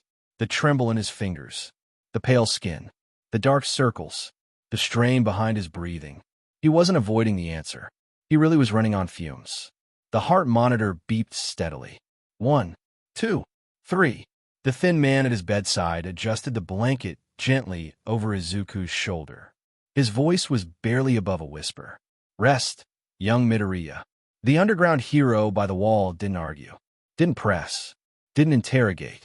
For once, He just pulled his capture weapon scarf a little tighter and said quietly, "We'll talk later." Behind them, Nijire covered her mouth, eyes shimmering. Mirko looked away, jaw tight. Ryukyu bowed her head. Lady Nagant stood perfectly still, but her hand trembled slightly at her side. Izuku's breathing slowed. Steadier. Softer. His fingers loosened. The faint sparks disappeared. He was asleep. The room stayed quiet for several seconds. Like nobody wanted to be the one to break the peace he'd finally fallen into. Then, a whisper. "He's seen this before?" Another whisper. "What does that even mean?" Near the door, the symbol of peace's true form stared down at the boy. Eyes shadowed. Mind racing. Because if Izuku's words were true, then this wasn't just a battle they survived. It was one he might have already lived. Outside the room, something shifts. A faint pulse of green light flickers once under the hospital door. Gone instantly. Like it never happened.